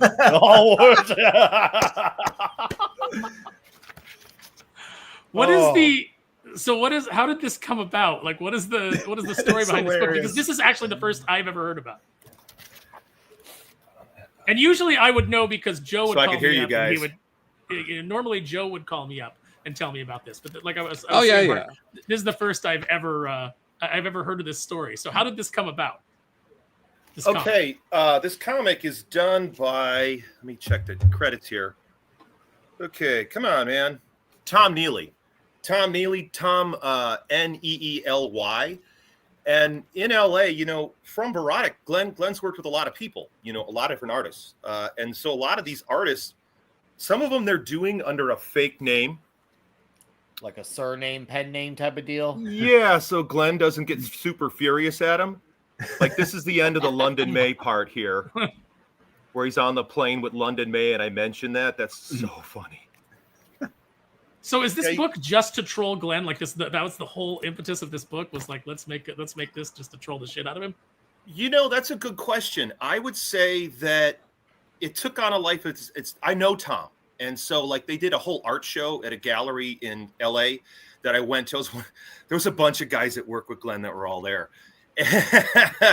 And we were all having fun because, when you work with a public figure like that, you know stuff about him that you're not supposed to talk about. There's things that you gotta, what I put it is, if you want to have a career in entertainment, you better be able to hold your water. Meaning, shut your mouth, Kevin Smith, big mouth, asshole. Who the fuck wants to work with a dick who's going to go fucking talk about your bullshit in front of a fucking college lecture hall? That's an asshole. And that's probably why he's not directing very many movies right now. It's, the Kevin Smith thing is the weirdest thing because, I never wish, like, let's just say illness on, like, most people ever. But it was when he had that unfortunate situation it's like a part of him died after that. And then when he arose from that, it was like another human being took his place. And now we I don't know what have you're the talking same about. Kevin Smith. What do you mean? Well, didn't he have like, I can't remember, was it when He had a Kevin heart Smith? attack. Oh, Yeah, the he heart had like attack. a pretty massive Pre-heart attack Kevin Smith, Yeah. and then post-heart attack are like two different beings. It's a pretty devastating thing to have a heart attack like Yeah, that. of One of my course. buddies, people that know about Atrocity Press, they do Mary Machine Gun. Max has been going through some tough stuff, and he's had a couple of heart attacks, and he most recently had a stroke, and he's having a hard time using his left hand. So like it's been really difficult helping Max and working with Max on that stuff. Because these illnesses are happening to a lot of people. I saw that Mike Wolfer also had an issue where he had a lung collapsed. If anybody guys know arachnophobia or the arachnid guy, Mike Wolfer, he was rehearsing for his band and had his lung collapse. So it's pretty crazy. So Kevin Smith, he broke it. Let's, shout out to Ed and Jim, for Cartoonist Kayfabe. But that's a big thing in wrestling is you got to hold your water. Shut your mouth. Stop blabbing everything on Facebook. Stop littering Facebook with your toxic judgment. How about you do some enthusiasm, ladies and gentlemen? I know it's funny to hear this coming from the Kill Image guy, the Terry guy, the guy who worked with the Hells Angels and sued Marvel and won, the only comics creator to sue Marvel Comics and win. But I'm telling you, it's a little toxic out there, guys. Calm the fuck down. Chill the fuck out. How about we work together and, work together to make more cool comics and be happier about the books we're doing together? Like we are here today talking about this. This is all fun. So the Danzig comic, where'd it come from? I think it came from love. I think that the Henry and Glenn comics came from love and the idea of playing with the archetypes, because Glenn is such a macho guy, yet he's also pretty sensitive. The lyrics of his songs. He sings a lot of freaking love songs, guys. Oh, no, trust me, I know. I've got all his albums. I would know. Yeah, so he is a sensitive guy. It's really hilarious that they paired him off with super butch Henry Rollins, and they know each other. They've known each other a long time, and no one can get him to go on record to give their opinion about it. Henry's mentioned it a couple times, but he won't discuss it, But I think it was really done. I think it was done out of love, and you could tell when the stories are done out of hate because they're poking fun at him in the right, and a lot of them are poking fun at him in the right way. Do you know what I mean? Oh yeah. When I did Kill Image, I didn't hate those guys. I didn't hate Todd McFarlane. I didn't hate Rob Liefeld. I didn't hate Jim Lee. I just was doing a crazy Mad Magazine satire spoof like I grew up reading. So to me, that's what I thought I was doing, just in a more mean-spirited way. So with what's going on with the Henry and Glenn, some of these stories are mean. They've got a big collected edition, and I don't know where I put that in the house, but it's worth the money, guys. If you're a Danzig fan, get it. Get it. It is I'm too sold. funny. I'm gonna seek it out. Oh, trust me, I'm gonna seek it out. You've got my attention with that. I'm a big fan of GD, so and whether it's comics or music. So you sold me on that one. So I will definitely be seeking it out. I'm always looking for good comics. I'm always looking. So that's the beauty of this. We are only corner. There's so much of them. $112 away from breaking 7,000 on the. Go guys! Donate, guys! Donate. And We somehow hit 7,000. I'll do a shot on stream. I'll do a shot for Drew on stream. I'm serious. I got a shot glass right here. I'll put my money where my mouth is and do a shot. If you guys back his book, so seriously, go back his book. If we hit 7K, I'll do a shot. I won't half-ass it either. So I'm just saying, let's make that happen. Drew deserves this. He really does. So does Aurelio. Aurelio's been really working hard at this too. Honestly, this book wouldn't exist without Aurelio. It's all because he came to me with these characters he was drawing that I really helped flesh out. If he hadn't come to me, this would not have happened now. When is the estimate you guys looking to fulfill this book? What's the estimate? Because obviously I know things can always change, but what's your guys' target, like ideal world and all? August. As soon as this wraps up tonight, we're reviewing the PDFs, one last time, because even though we've reviewed them 3 or 4 times already, we just want to give them one more look over, make sure everything is good, make sure we all agree, and then it's off to the printers. Then everything's going to be shipped to the Comic Mint in Connecticut, and it's all going to be fulfilled from there. And so I'm hoping, August, this can be in everyone's hands. We put in in case the fit hits the Shan mark of October. But August, we're really hoping for. Okay, yeah. I mean, worst case scenarios, you always have to be ready for them because there's always something that just be like, hey there, I'm here to get in your way. Yeah. My name is in the way. Yeah. So, I there's always that they just love through its ugly head. It's like, not you again. Oh, no, you never know what's going to go wrong. I had somebody helping me with my Dahmer Omnibus, and they just screwed it up, and they released a product that had mistakes in it. Yeah, that looked like it was printed on a dot matrix printer. Like I was waiting for it to hear it was so bad. I was so furious because I need help. Doing comics, you guys all understand it's a team effort, and especially if you're doing color books. Everybody forgets about the letterer. They always forget about the letterer. Aurelio, are you doing the inks and the pencils? Oh, you're muted. Oh, you're muted. Aurelio, you're muted. Sorry about that, guys. So Aurelio was doing the inks for issue 1. He did the inks for issue 1, but issue 2, to expedite the process and make it go quicker, he brought in his friend to help do the inks for issue 2. He's done a fantastic job. You would have thought Aurelio did the inks, and he does a good job complimenting his pencils.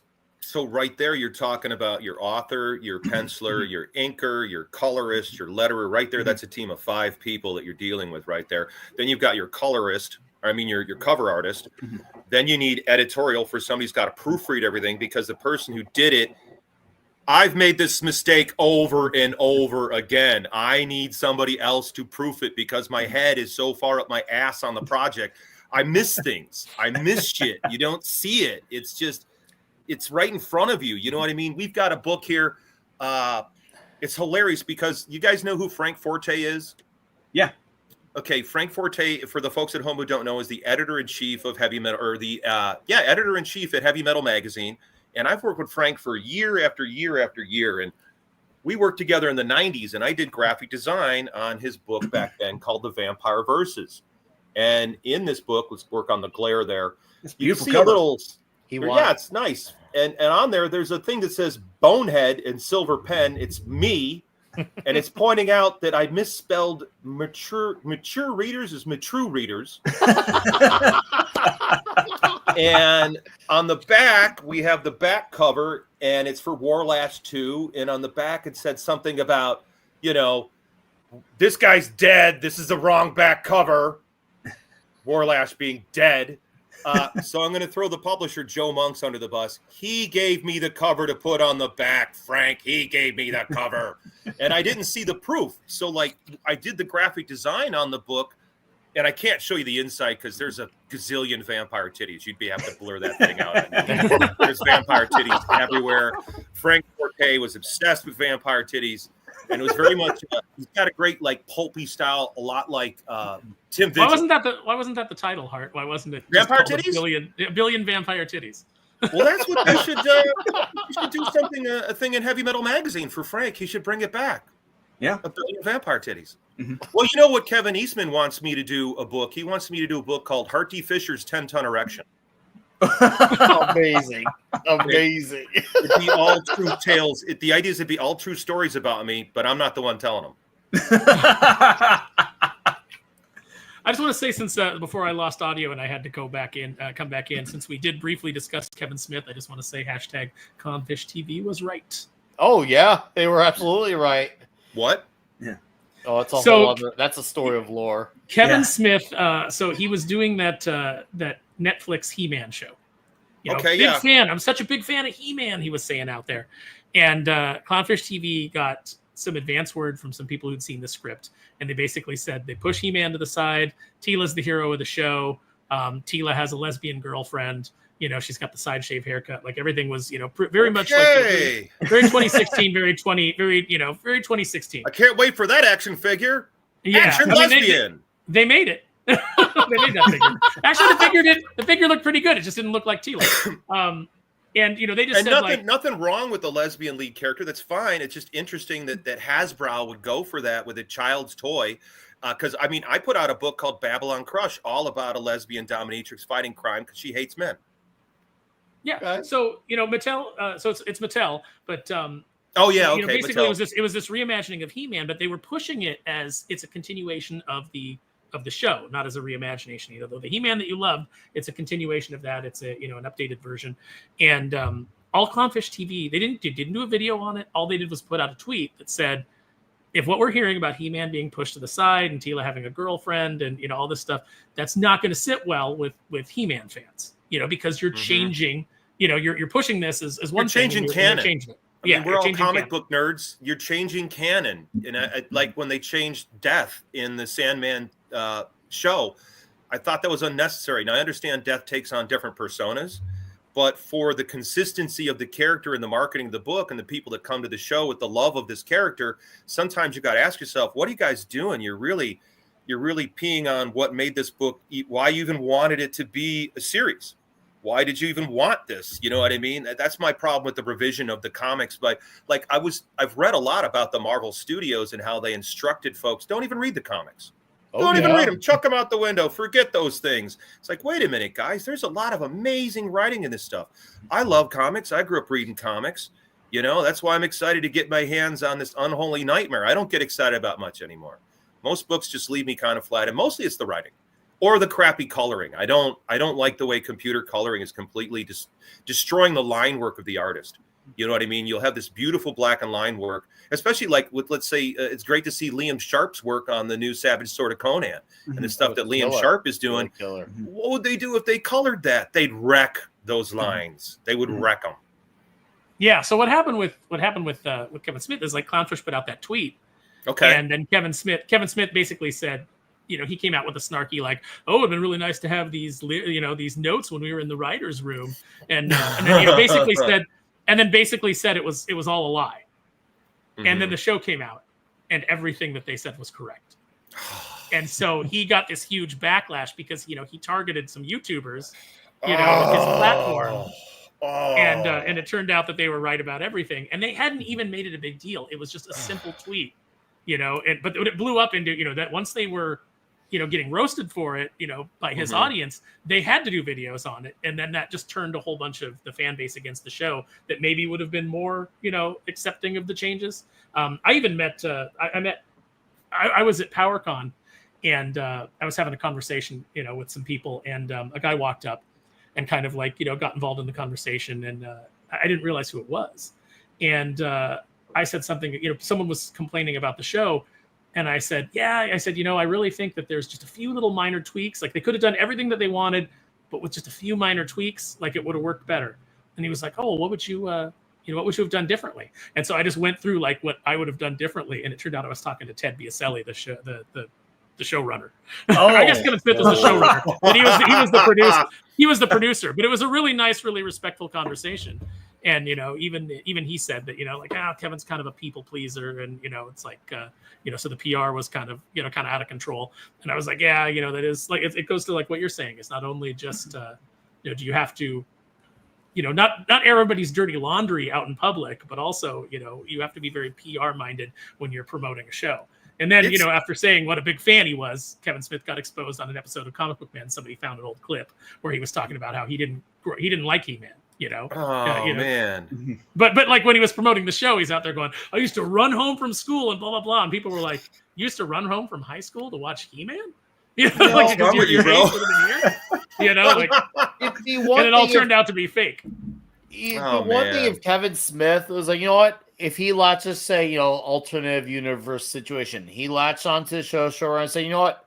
Yes, I said before I was a fan, but what? I'm going to do my homework. I'm going to get invested. I'm going to give you the best damn He-Man story I possibly can from a, newer set of lenses. As someone who didn't grow up on it, may have a renewed sense of appreciation, and you guys will get something out of it also, because it doesn't always take someone to be in love with a product in advance. Obviously, it helps, but if you're someone who's saying, I don't know this as well as you guys, but I'm going to learn the ins and outs, why you guys love it, what you don't like about, what makes these characters tick, I'm going to give you the best damn thing I could possibly give you.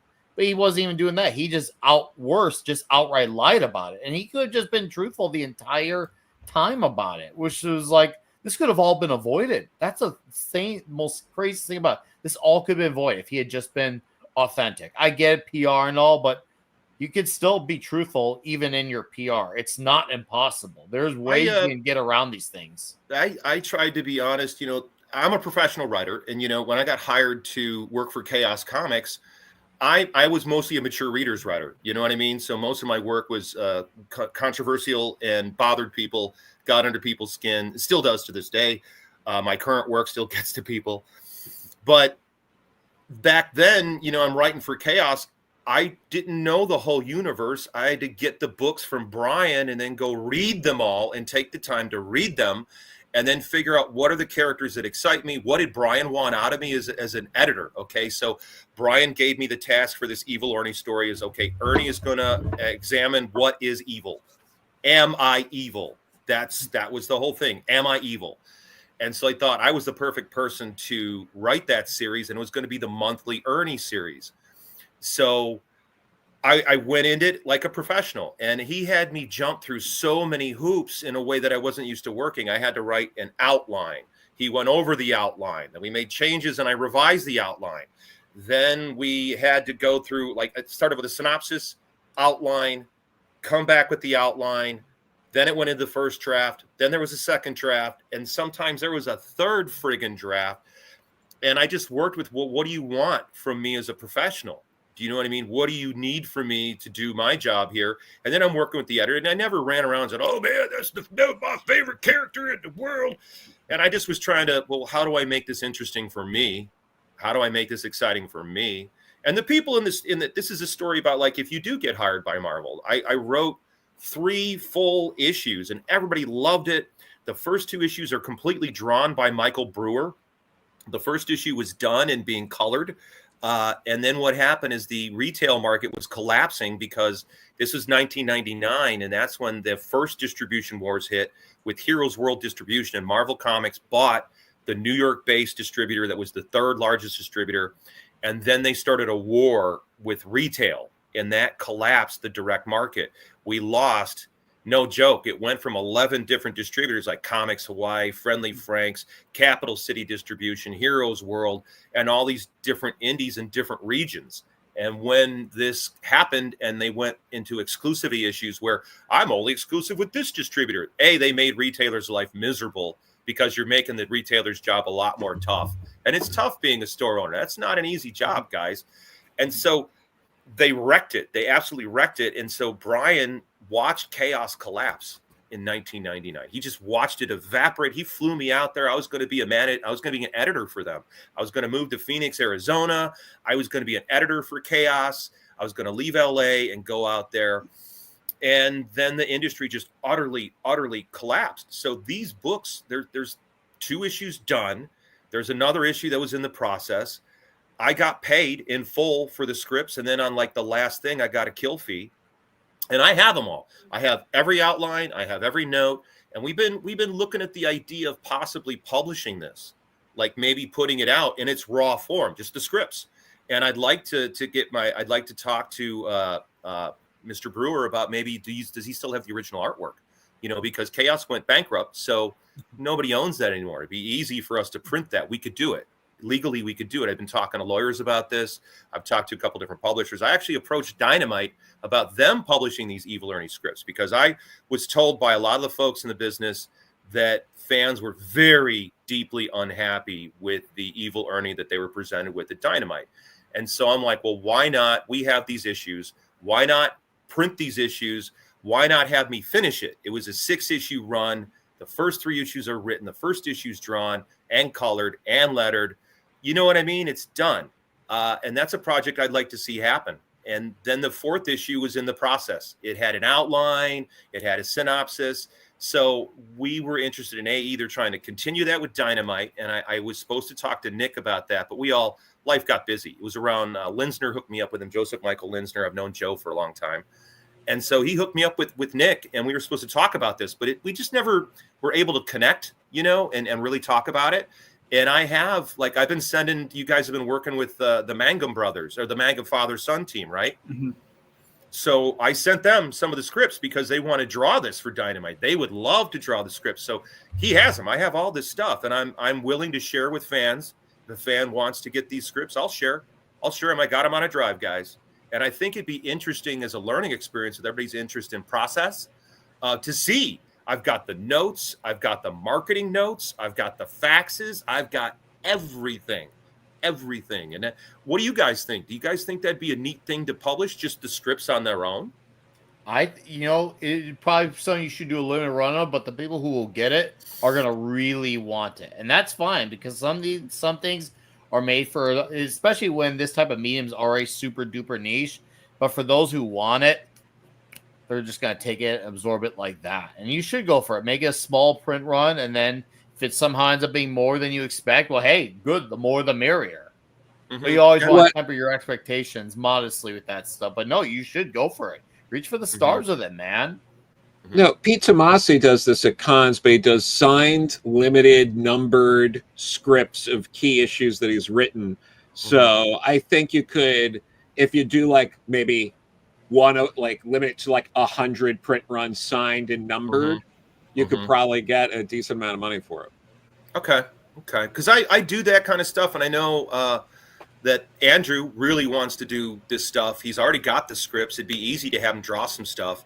And we even examined the idea of, okay, this is Hart Fisher writing Evil Ernie with exploring the notion of what is evil. And we were like, well, would we get into copyright issues if we printed like too much Ernie art? Do you know what I mean? And then I discussed the idea of, well, what if you did, because a lot of people don't know that the look of Evil Ernie was basically Brian in the 80s, Brian Pulido in the 80s with the hair and everything, because he was a super punk rock metalhead maniac. And so we kind of used to call him the metal chihuahua. The metal By the way, chihuahua. Hart, You know what I mean? I just want to jump in real quick and say that we've got a little over 10 minutes left to go on the campaign. We are right now 155 backers, $5 away from crossing, $105 away from crossing the $7,000 mark. So if anybody is on the fence, consider jumping in because we would love to see it go a little bit higher before it closes out. Oh, definitely do that, guys. Definitely do that. And the thing is, you guys are going to have your product available beyond the campaign, or is it like completely locked off? As far like backer kit goes, yeah.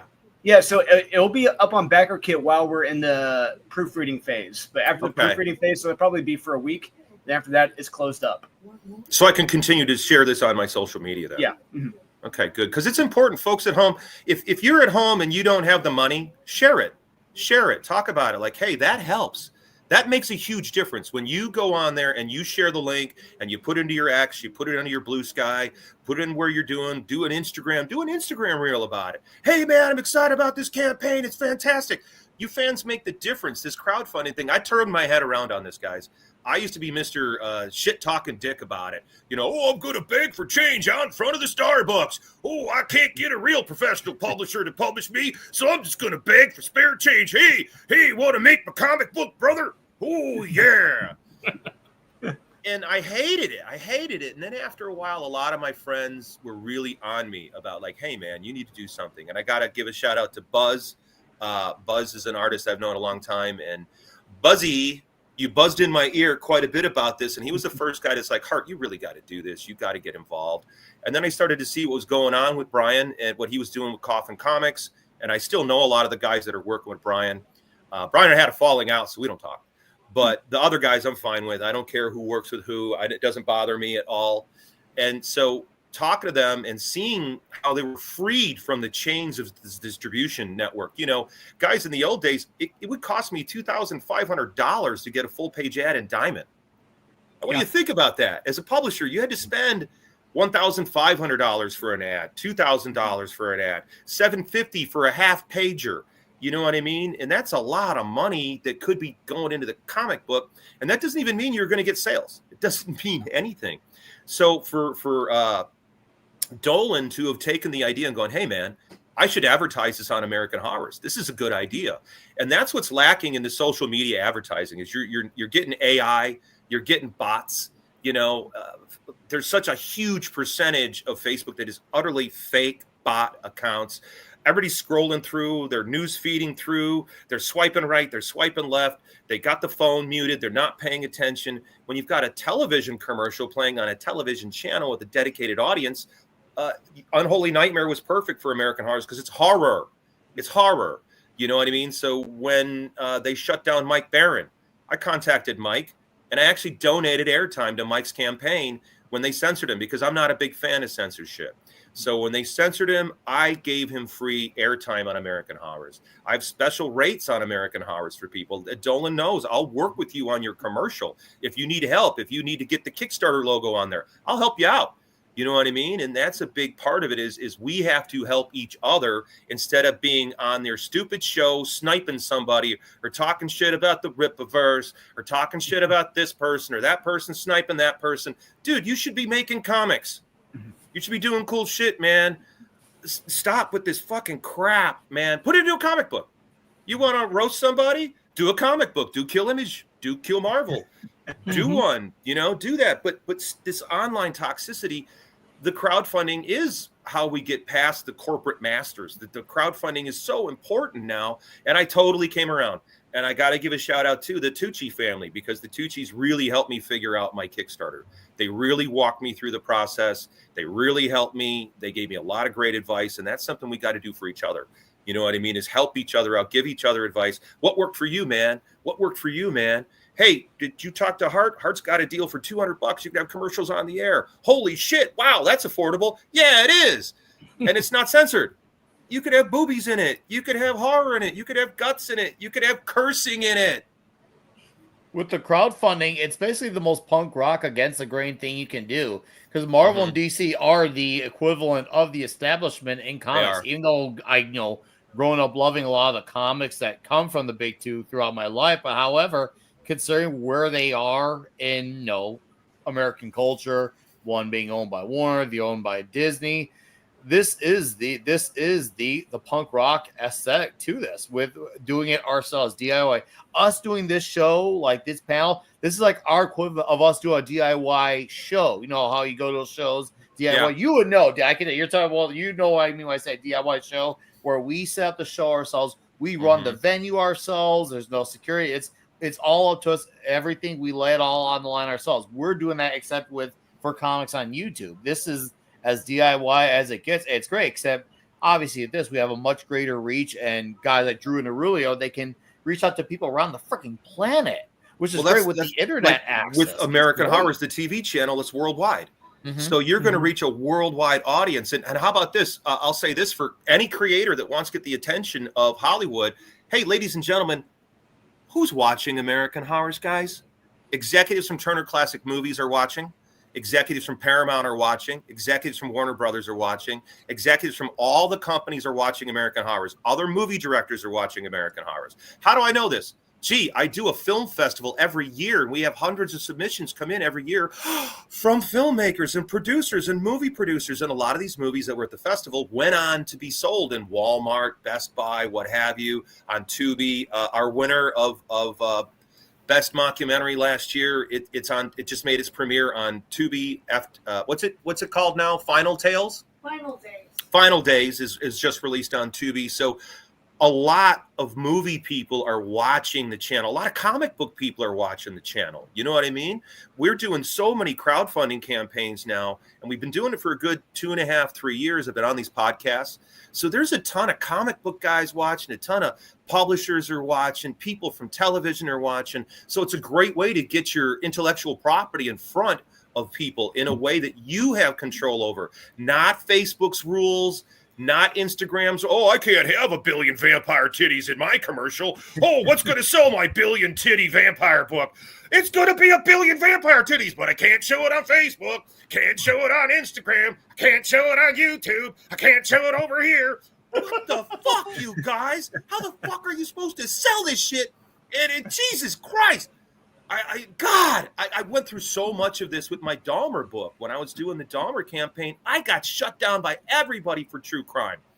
They were locking against true crime. It didn't matter that Netflix threw me under the bus in front of 1 billion people on their special, their 10-episode Dahmer special. All my Dahmer books are in there. And they treat me like I'm a piece of crap. They're talking terrible shit about me. They're saying terrible stuff about the books. Oh, Lordy, they're going to make Jeffrey Dahmer into a superhero now. Oh, he's going to find Jesus. Well, I hope Jesus wins, but I'm not going to read that book. Well, spoiler alert, fucker. Jesus wins. Well, I remember that whole controversy and everybody freaking out. And I remember, like they're going to turn Jeffrey Dahmer into a superhero. And it was just another version of every one of us that loves comics hate it whenever it's like Comic-Con's coming to town and you pick up, you would see, back when there were newspapers, you would pick up a newspaper and you would see Biff Bang Pow, comics go mainstream. Yes. And you're just like, oh my God. I just want to say we got a super chat from Decrepit for $2. He says, I don't like my comics infected with Twitter bots. Yeah, none of us do. No. Let's see where the campaign is. The campaign 3 minutes to go. 3 minutes. 3 minutes to go. 3 minutes. We were at 6,918, getting real close to that 7,000 mark. That's good, guys. That's good. Oh, Make those come donations. on. Finish line. Now, That Nick, is incredible. you were talking about the DIY nature of I love it. being on YouTube. And, really what you kind of get with YouTube, on a channel like Thinking Critical, is every Saturday you're essentially getting a Comic-Con panel like broadcast live into your house. So Yes. Joe, instead of having to, drive to Poughkeepsie Comic-Con to meet Joe Corallo, and hear an hour of him talking about things, you can come to YouTube and people can sit at the feet of your wisdom. You don't have to eat shitty convention food either. No, I love it. It like, and especially in this corner, there is so much great talent, and I'm not saying just because it's easy to say that when I'm surrounded by creatives, but I genuinely feel that way. I believe that I talk about it on my own time as well. It is insane the amount of talent that there is, and it probably helps that the resources are better for, especially nowadays.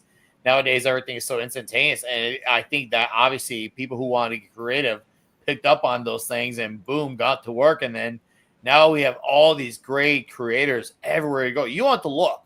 Sometimes these creators can just practically find you, and it's a great problem to have. And that's why I like when I do my comic show, I always try to bring on, whether it's people like Drew and Aaron I had a few months ago right before #1 of this came out. I had my buddy Russ Lee to promote his Cole book. I had Hojo on 3 times now to promote the Mythicals, and each time was a better show than the one before it.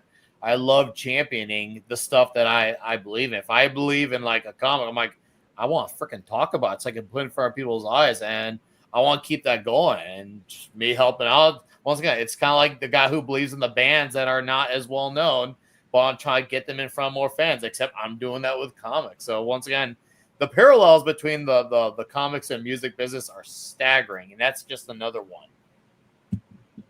We are down to 56, 55, 54 seconds left in the campaign. So if any of you have not backed, please go ahead and jump over there and check it out. You will still have a chance for another week if you're like, I'm waiting on a paycheck. But we would love to like hit that 7,000 number. That would be incredible. I actually am waiting on a paycheck. We're supposed to get here on Thursday, so I've had a very lean 4th of July weekend. I know any of us who have worked in freelance know that. Joe, what do you say? What do you say, Joe? You ever been sitting around waiting on a freelance check so you can live your life? I mean, sure. I or contracts to get paid. That also happens. Mm-hmm. There is a bit of that, like, oh yeah, no, do this and don't worry, we got you. Like the contract's coming along, and like, so there's a lot. There are all sorts of fun and magical things to look forward to in the world of freelancing. So don't worry about dropping the soap. Pick it up. You'll be fine. Yeah. Oh man, it is crazy waiting for. And everybody out there, don't feel guilty about it. Everybody at home has to understand we're all going through this shit. Everybody I know is tight. So I'm happy every online sale I get. I've got the AmericanHorrors.net/shop that you can get these Boneyard books from. So if you want to get some of the books that I'm talking about, I've got them. I moved back to the Midwest, so I found my secret stash at my mom's house in Chicago. So I've got these books in amazing shape. Nice. You know what I mean? Like the On Raven's book, On Raven's Wings, that Gerard Way wrote when he was 15 for me. Stuff like that, lots of cool shit. And what's cool too is seeing everybody come up, and because of your shows, you're keeping a lot of that history alive. And I'm going to give it again to Ed and Jim, because their show, Cartoonist Kayfabe, fed me. There were times where the checks weren't coming in, and those online orders that came from them doing the Kill Image read through, doing the Kill Marvel read through, that shit saved my life. Like me and several other creators were just like, man, covering the Outlaw comics, because mainstream media buried us. They buried the Outlaw books. No one ever talked about Faust. You didn't see anything about Faust and Wizard. And then a lot of people, they're calling themselves Outlaw Comics. I didn't see you guys. You weren't there. Nobody protest marched to your house. You're just jumping on the Outlaw Comics bandwagon, okay? And Outlaw Comics is not something you volunteer for. It's something that's shoved onto you. You're branded an outlaw. It's not something you said, you know what, today at Boneyard Press, we're going to be outlaws now. Yeah, shucky darn. Let's do a book that's going to get me in trouble. Yay! Check it out. Faust, yeah. Yeah, there we go. Yeah. Drew, do you consider yourself an outlaw creator? I think so. It really, I am now. I have to be, and I'm glad I'm doing it. I'm 41 now. This is only my third year doing comics, and honestly, I feel better knowing I'm doing it now as opposed to when I was in my 20s. Because I guarantee you, I probably would have been, looking more for that safe corporate gig at Marvel or DC. But now it's like knowing what I know now, where I'm at in my life. I'm like, it's like, fuck them. I don't need them. They need me. I'm happy where I'm at. It's just, I loved having the punk rock mentality in my age right now. And just, it's awesome. That's what artist Mark Beecham told me. Anybody who remembers Mark Beecham, he was an amazing artist in the late 80s, early 90s. Did these amazing covers, super sexy, super smoking hot. And Mark was working for North Star Comics, and I got fired from my job at the end of the summer 2 weeks early. So I spent 2 weeks at the North Star Comics office. My friend Dan Madsen was the original publisher of Faust. And so Mark, he gave me that exact same thing that you just said, Dolan. He said that exact same thing to me. He's like, Hart, do you want to be a sharecropper on Spider-Man Field? Is that what you want to be? Do you want to be a slave hand on Spider-Man? Or do you want to create your own Spider-Man and be your own landlord and your own landowner? And yeah, I think it was significant that this came from a black artist that had been working for these big companies, and Mark was super influential on me. And I would say that to everybody at home. Own your own thing. Forget it. Marvel's not a safe job. That is not a safe job. Disney does not care about the artists. They don't care about the creators. They don't honor their contracts, right, Joe? They don't honor their contracts. They screw over their creators. You could ask Alan Moore all about that. You could ask the guys who did Swamp Thing all about that. They do not honor their contracts, nor does Warner Brothers at DC. In fact, DC doesn't even have an office. They have one of those rent by the hour things that they got to share office cubicles. Are you at the 8 o'clock shift? Are you on the 9 o'clock shift? So that's how much they care about their comics at DC, guys. Wow. Yeah, it's I don't begrudge anybody who wants to, who like, hey, I've always, dreamed of working on Spider-Man, or I've always dreamed of working on Green Lantern. I don't begrudge anybody for that. Like, follow your dreams. If that's what you want to do, go for it. Just kind of understand that, like, the company probably isn't going to take care of you. It's going to be a very temporary thing. Look at Peter David. He was on his deathbed, and what does he get? Does he get Marvel coming and saying, like, hey, look, we're going to sign you to an exclusive contract so that you get medical, so that you can kind of like be supported through this? That didn't happen. And that's just the corporate world, and you have to understand that. So, if you want to do that, that's great. No more power to you. I just think, the advice is, don't make that your main thing. Have a backup plan, have another plan, actually having and also read your contracts. Plan. The other thing too is, if you worked at those big companies, like, it was really known for a long time that if you worked for Disney, they had you sign paperwork that anything you created while you were working from them, they own, even if you did it at home. Yep. So I would say to folks, like Joe mentioned, read that contract, really be on that contract, and keep an eye out for any kind of sneaky stuff where they try to sneak it in that they're going to own your creations when you're sitting at home. Or even if they get you, like, if they catch you doing emails from the office about your intellectual property, they will claim that you created that on company time and that they own it. So be aware of those. Disney is a good thing. Pretty famous for that. Toy companies do that. The guy that created, look at the big legal battle that went on over, like, the Bratz dolls. Or Aaron Bordner with the Monster Kids, the Monster High. Aaron Bordner, who you guys know that artist's name, Allison, and he fantastic artist, boneyard old school guy, did Gothic Red for me for many years, and so he had a tremendous problem with that, where he worked for Mattel on that, like, the Barbie monster thing, and they just totally ripped off a ton of his stuff, screwed him over, didn't pay him, was in these contract legal battles for a while, and that's a thing. I've also heard about this stuff from Kevin Eastman. Kevin telling me about it, the co-creator of Teenage Mutant Ninja Turtles, all about the issues that can happen where somebody tries to gank your character. It's a thing, and especially if you do something good, especially if you do something cool, man. Like Unholy Nightmare, that's a great title. That's a solid title. That's the series, Now, let me ask you this, Aurelio. Was Unholy Nightmare, was that your title? Did Drew and you come up with that together, or how did that come about? About at the beginning, it's something that comes thanks to Drew, because I wanted to call the book just The Unholies, but looks like there was another kind of book with the same titles around, right, Drew? What was the title? Unholies, just Unholies. At the beginning, when we talked about the first time. I don't remember that title. I don't remember. We talked about that. He said to me, it's an Unholy Nightmare. And I like it. It was better. Like, what if we called the book Unholy Nightmare? And that's one of the things that's like, I don't know about you, Drew, but I agonized over, like, before I eventually settled on Kneel Before Doomface. That book had like 6 titles that I hated.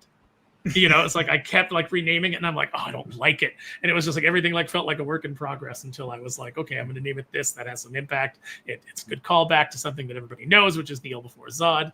I can work that into the story and make it kind of funny.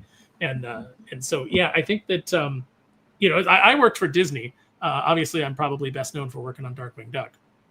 And so, people will ask me, which is a great character, by the way. I want to. Hey, that's a fun character. Yeah, it's my favorite Disney character. So, like, I'd always had it in my head that if I ever got to do it, this is what I would do. And then serendipity, or divine, purpose, or whatever, I ended up being able to do it. And I got screwed on it, but not by Disney. So I was working for Boom Studios. I was pitching it, from the moment I had my first interview, and they told me we have the Disney license. I said, do you have Darkwing Duck?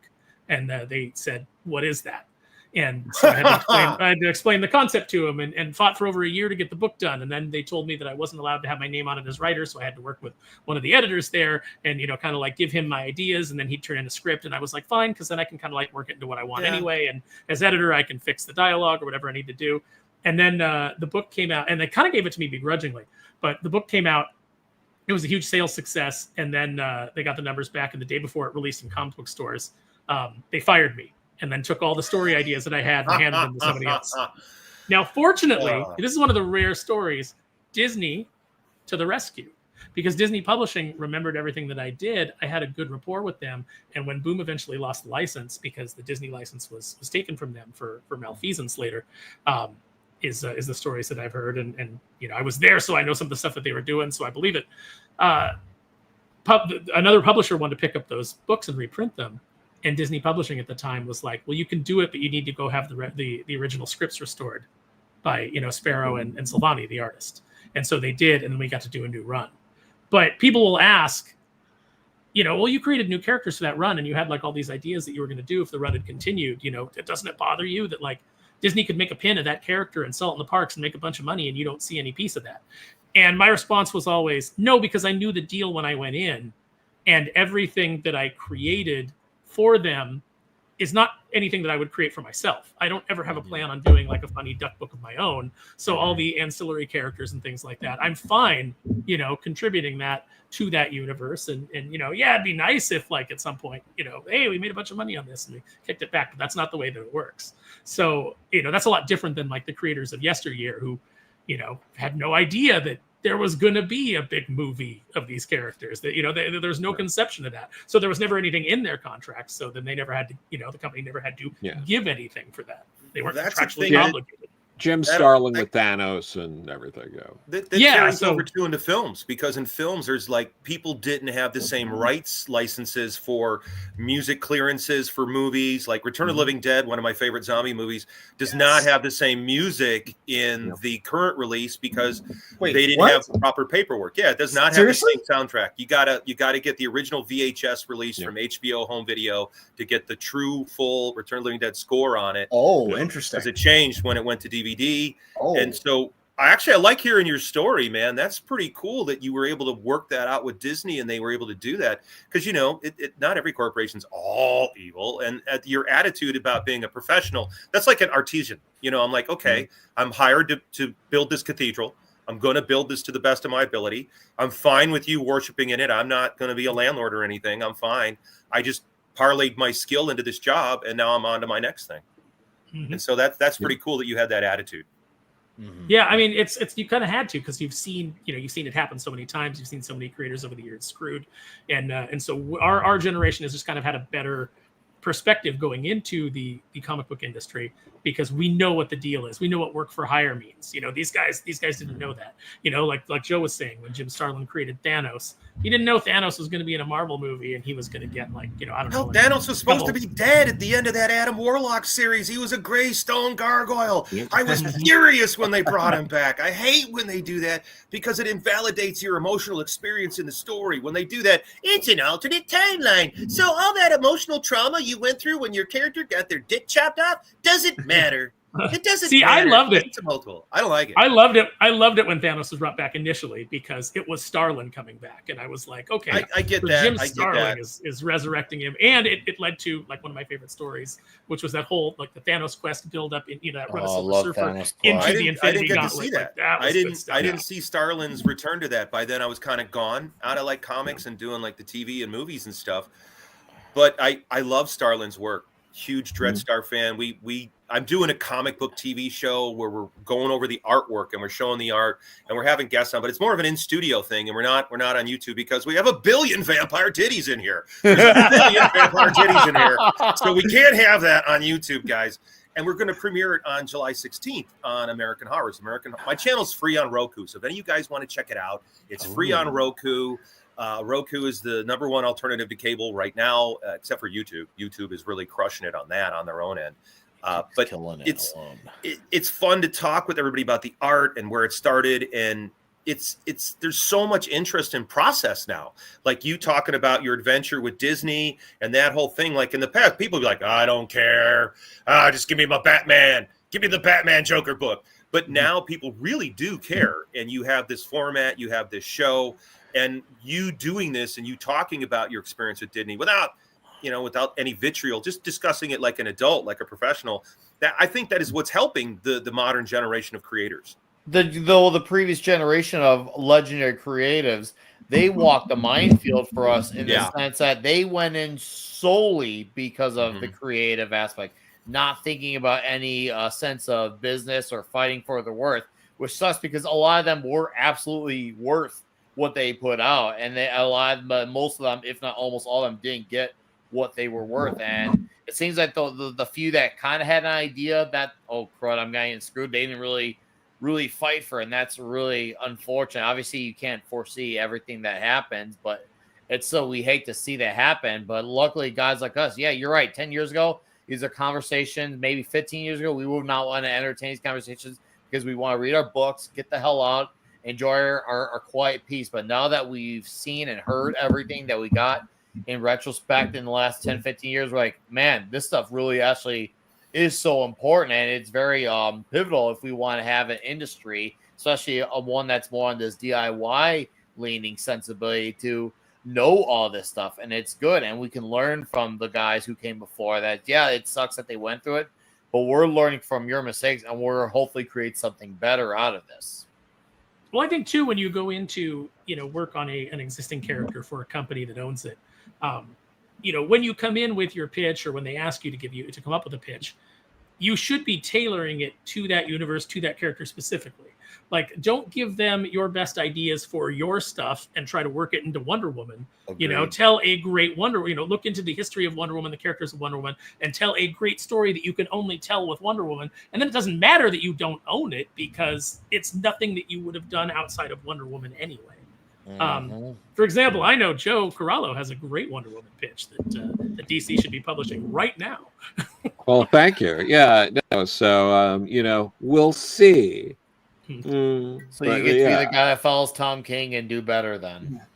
Well, that's not. But your story, Joe, is not something that like you specifically tailor. You're in line with what I'm saying, right? Like you specifically tailored to Wonder Woman and to that universe.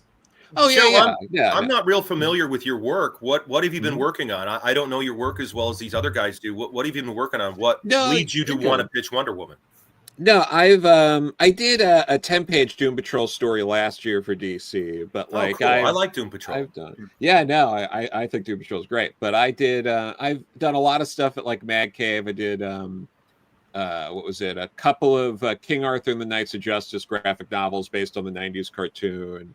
A couple of like hybrid kind of creator-only things there, like Beckstar and Dahlia in the Dark. I've got another bunch of things that haven't been announced just yet that I'm excited to do. I edit stuff at Dynamite, so I've edited like Sheena, Green Hornet, stuff like that. Long-time Green Hornet fan, huge Green Hornet fan. And then I think you weren't here when I mentioned meeting Jerry Poteet with Dan. Nice. He was one of Bruce Lee's guys. And then also I trained in LA with Gene LaBelle, who taught Bruce Lee that armbar that's in Enter the Dragon. And I got to party with the villain from Enter the Dragon out in LA. Because training MMA and judo and jiu-jitsu with Gene LaBelle and Gokor Chivichian, you run into all the stunt people. But dude, for you to pitch Wonder Woman, what would that process be for you to say, hey, I want to pitch Wonder Woman? What would that be for you? You've got a good career. You've got a good background. Yeah. For you to go pitch Wonder Woman, what does that mean? I mean, it's all a process. It's kind of similar to what Aaron was saying before. Of it's going back and forth on things. It's figuring out where things land, where to put things in. Is this a mini series? Is this something for? Are you pitching the main line? Are you pitching an Elseworld? Because I might have an idea, and they're like, you know what? We have the Elseworld.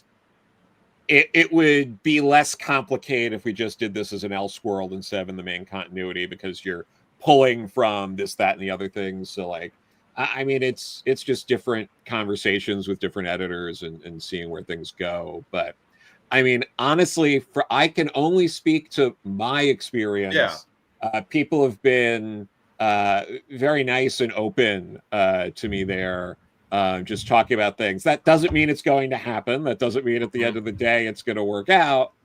But I haven't been met with some of the horror stories you hear from people of, you know, being blown off or being told, yeah, and then, you know, kind of taking your idea and going with someone else. Like, I haven't dealt with anything like that.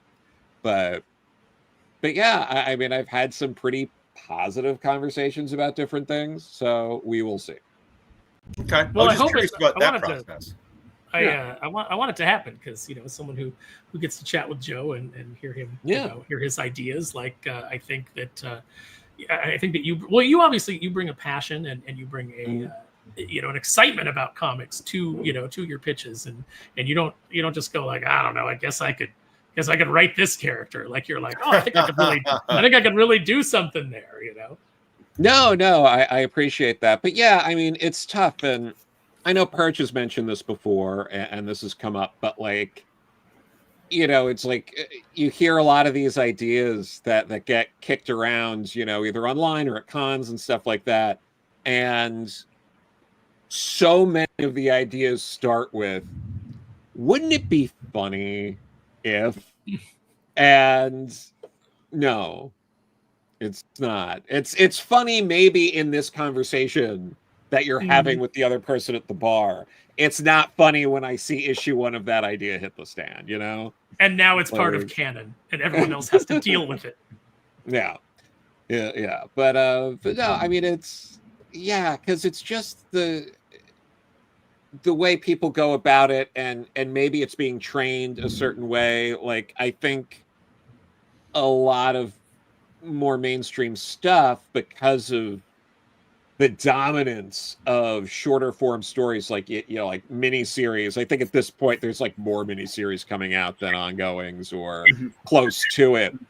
It's training people to think short term. It's training people to kind of go in and out with their idea and not be part of like this like grander, like soap opera-y kind of thing. And I think for a lot of people who gravitate towards, you know, particularly like 70s through early mid 2000 comics, it's such a soap opera. It's, you know, it's a lot of like what Paul Levitz would talk about, of like every couple of issues or so, there's, you know, there's the A plot, the B plot, the C plot, and then like you wrap up one, and then the C plot becomes the A plot for it's a whole thing. And like, it's such compelling storytelling. But like, when you're thinking of it in terms of a miniseries, and it's just like, I need the character to go from point A to point B, and that's it.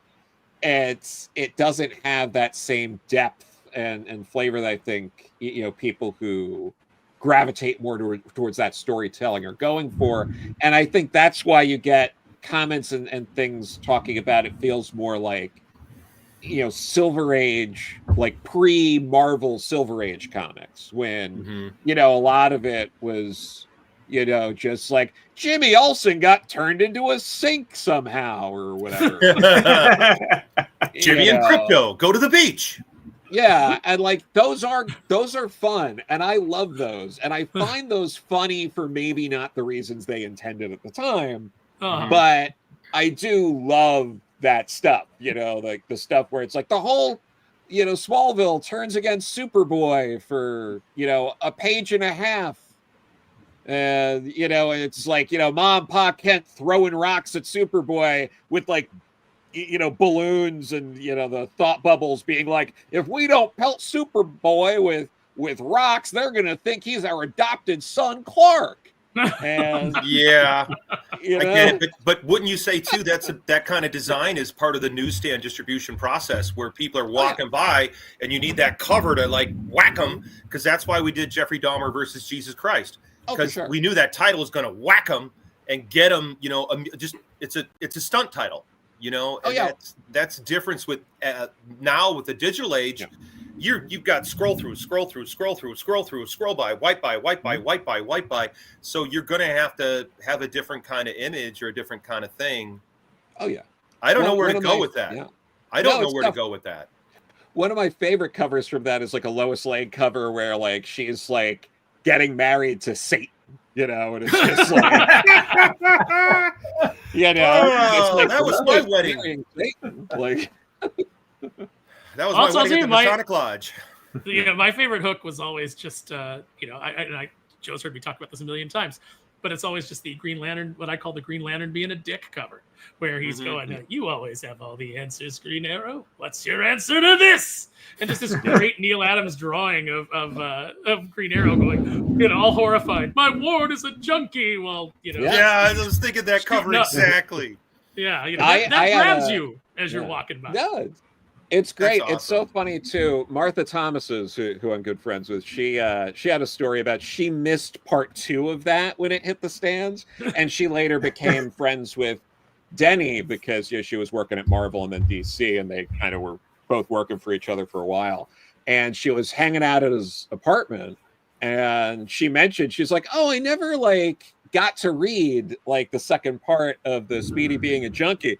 So he just like goes through his his piles of comps and just pulls it out and goes, "Here." That's cool. That's cool. You can finally read it. Now you'll know whether or not Speedy kicked the habit.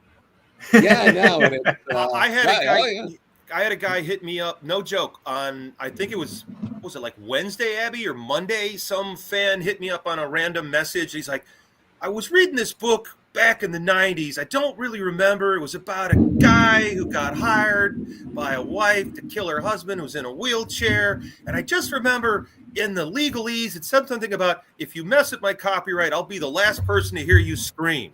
And I went, that does sound like one of my books. Hold on. And I'm like, what is this one of my books? Is this somebody else's book? Is this a CFD book? What is shit? This is my book. This is my book. And it had been a book I had just pulled out of a box at Mom's house like 2 months ago that's in mint condition called Stiff. And I'm like, well, I think could it possibly be this? And I flipped it. And I'm like, there's the legalese right there. You know, I'll be the last person to hear you scream. And then I sold it to him. Boom. You know what I mean? It's just crazy that this was a guy who remembers this from 30 years ago. This book was printed in like 1994 or 93, and it sold out back then. So it's amazing how your work can translate. And that's why you fight so hard, okay? Everybody at home, hear me. The reason you fight for your vision is because your vision's going to outlast you.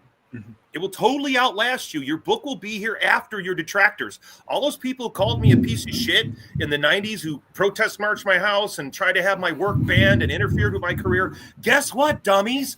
I have my own TV channel. I guess your job worked really well. Good job on this character assassination. Good job on all those lies. People are talking about my books 35 years later because I stuck to my guns. I didn't apologize for something I wasn't sorry about. Only apologize if you're truly and sincerely sorry. If you do it to appease the enemy, they will crucify you. They will run you into the ground. You cannot apologize. You can't back down. You got to fight for your vision, and the truth will come out. All those talk shows that threw me under the bus, Jerry Springer, Larry King, Sally Jesse, Raphael, they're gone, and all the videos are on YouTube, and the modern audiences watch these, and they go, what the hell's wrong with these people? Why are they so mad at Hart for doing this Jeffrey Dahmer comic book? I got that book. I've got this. I've got that. Why are you guys all upset? And that's the thing that changed over time. So whatever you might be upset about 2 years ago, they might not be upset about 5 years ago. And you got to stand by yourself, with yourself, for your work, for the job that your team did, that you believed in, the guys that worked hard, that came home from work and drew that book or lettered that book while their kid is screaming in the other room. You got to honor your people that sacrificed to make the vision happen. And that's why I really think, don't bow, take no knee, stand up for yourself. And that's the thing I like about crowdfunding is you do get to stand up for yourself and represent yourself in the way that you want to, not Marvel, not DC, not Boom, nobody else. You get to control the shots on that. And that's what I liked about what you guys did with your campaign at Unholy Nightmare. Thank you. Well, that's when you've had a prolific career too, Hart, is when, because I've seen it happen more than once.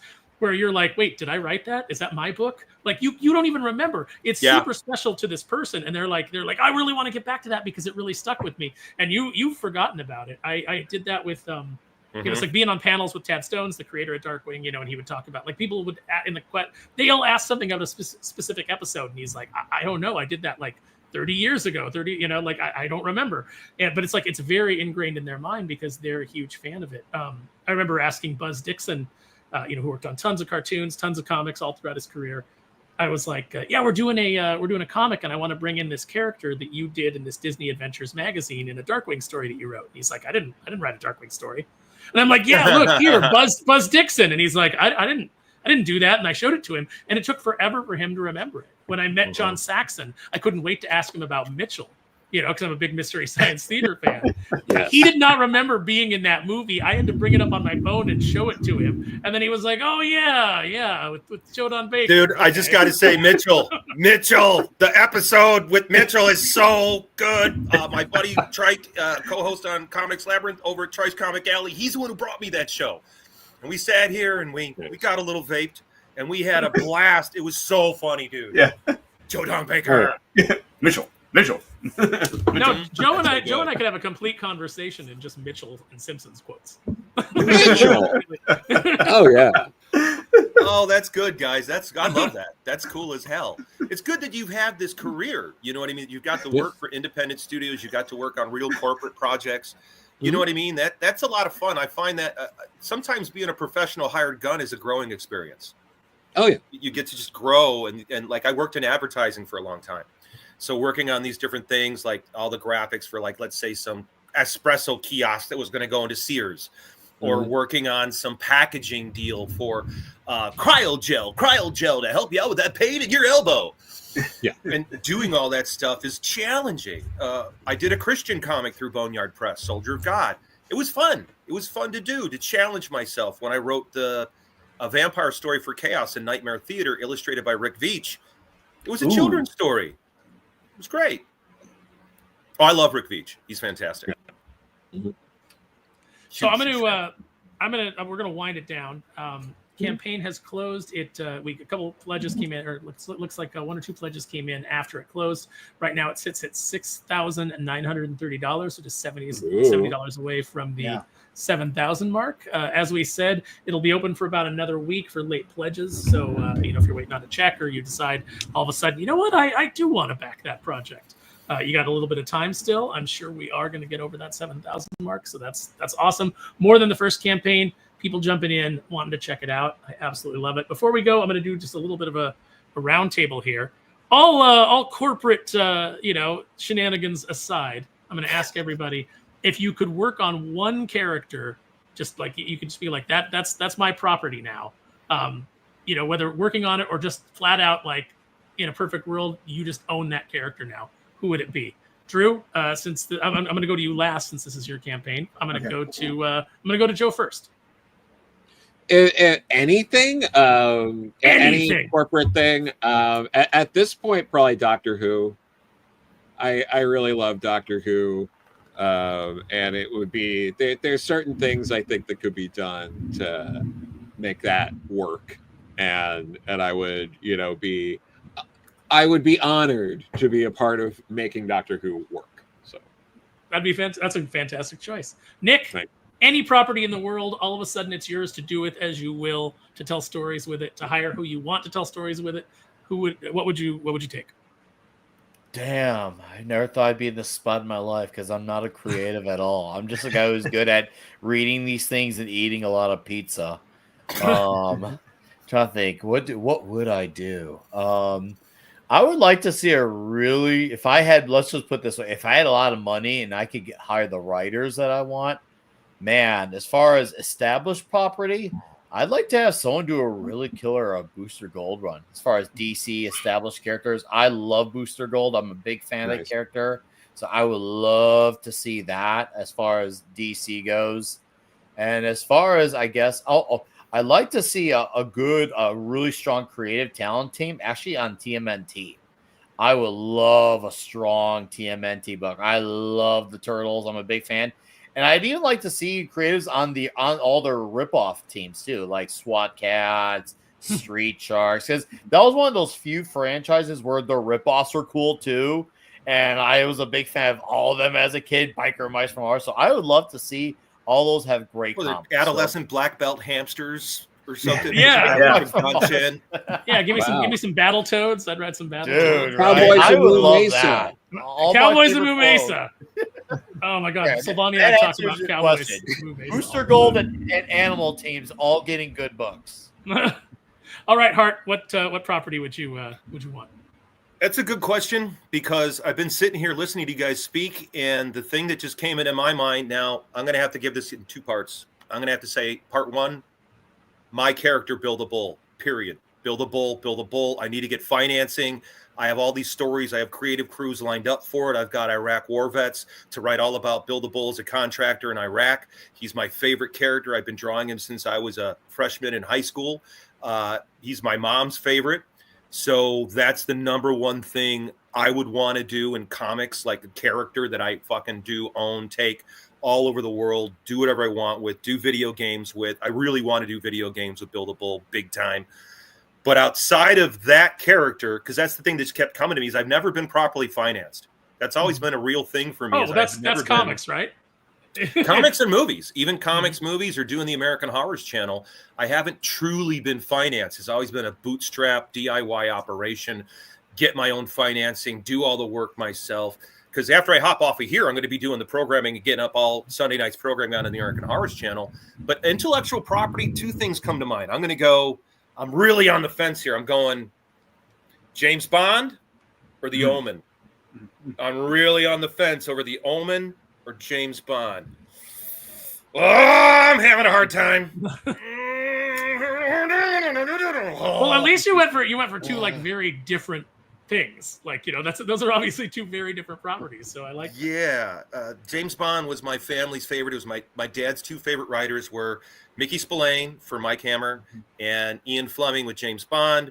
I grew up with those books in the house. I read them as a child. I didn't understand the Ian Fleming books at all. I didn't. What's Baccarat? I don't know what this is. I don't know. Shaking what? I don't know what you're talking about. And so I didn't get it. And then as an adult, like I really, really got it, and I'm into it. And I love the James Bond stuff. And I feel like I don't know where they're going to go with it, So I'm on the fence. I don't know. And The Omen, I love that franchise. I love that whole notion. I know a ton about satanic groups. I've been recruited by several different satanic cults wanting me to join them. But I don't do that. I don't join the Losers Club. Sorry, guys. I don't do that. You have fun in the basement. I'm dad upstairs, okay? That's where I'm at. I'm dad upstairs. You be a little rebel. Be a little rebel. Be mean to each other down in the basement. Ooh, I'm the devil. Look at me. Okay, if you guys want to see a good movie with that theme, well, actually, you don't want. It's not a good movie. Don't let me say that. But just go watch a review. It's on Fanboy Flicks, Weird Movies with Mark. He did a review of a movie called Champagne and Bullets, and it has a satanic cult in it, and it is the most hilarious version of a satanic cult that you've ever seen. And he does little bits where he cuts himself into the movie like he's a guy in the crowd. And he's like, that's awesome. I'm gonna get a robe with a hood on it because mine doesn't have a hood. It's fantastic. So I recommend it. Aurelio, you can have any property in the world and make it yours. What is it going to be? That's not easy to give you just one replic, but actually, if I must choose, since Nick say Teenage Mutant Ninja Turtles, so but I could say the Toxic Avenger. Toxic Avenger! That is a fantastic choice. Yeah, I am between the Toxic Avenger and the New York City Outlaw. Okay. I don't That's a good one. I would like to relaunch the title. It's something I could have fun to do. Yeah, there's a ton. I mean, there's a ton of properties I'd like to see you on. But Turtles would definitely be one of them. All right, Drew, it's your turn. What are you taking? One of which is what Hart said, James Bond. I would love to take charge of James Bond. I would like to believe every Bond fan has an idea for a story that they want to do, and I've got mine. I've been working on one I've had for the last few years where it would take place in the timeline of the movies and everything. Dude, I've got my Dirty Harry plot. I've got my Dirty Harry movie plot in my head. There we go. I got a Death Wish Dirty Harry crossover in my head that never happened. Oh, dude, yeah.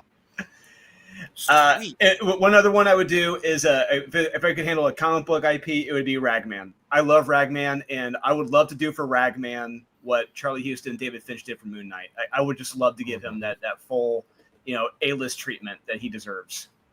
Did I send you a picture, Drew? I got that action figure maybe a month and a half ago. No, you didn't. Figure.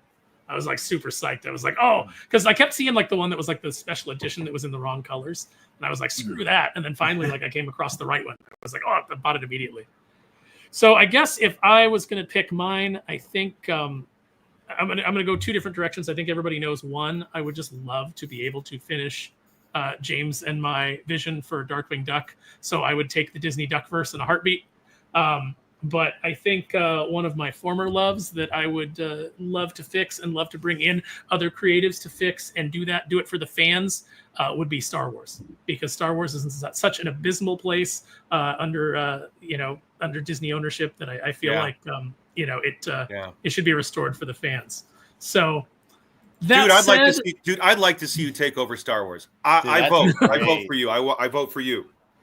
I had some good Star Wars stories that I pitched to Dark Horse that never went anywhere, and then it was like right before they lost the license to Disney, and then it was when they were writing to Marvel. Yeah, Ewoks I had to look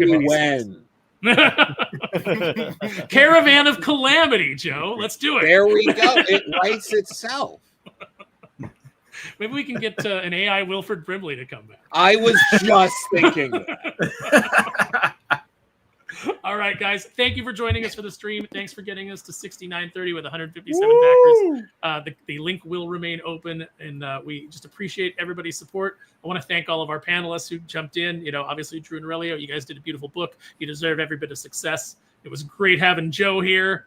I always like when Joe comes on, can mix it up with us. Nick, thanks for joining us. And Hart, great to meet you, man. Thanks for coming in and mixing it up. Thank you for making time with me. I'd love to hop on more because you guys actually have something to say a lot. I hate when I'm on these podcasts and it's just a bunch of guys drawn and their back is to the camera. And it's nice to be with a bunch of writers and artists. So thank you for making room for me very much. I would love to come back and chime in on more stuff. I got lots of funny stories. Yeah, well, we'll talk to us about it, man. Yeah. All right, thank you to the chat. We absolutely love you, and you guys stay safe. Enjoy the rest of your holiday weekend. We are out. Good times, guys. Thank you. Oh wait, no, we're not, because I didn't hit.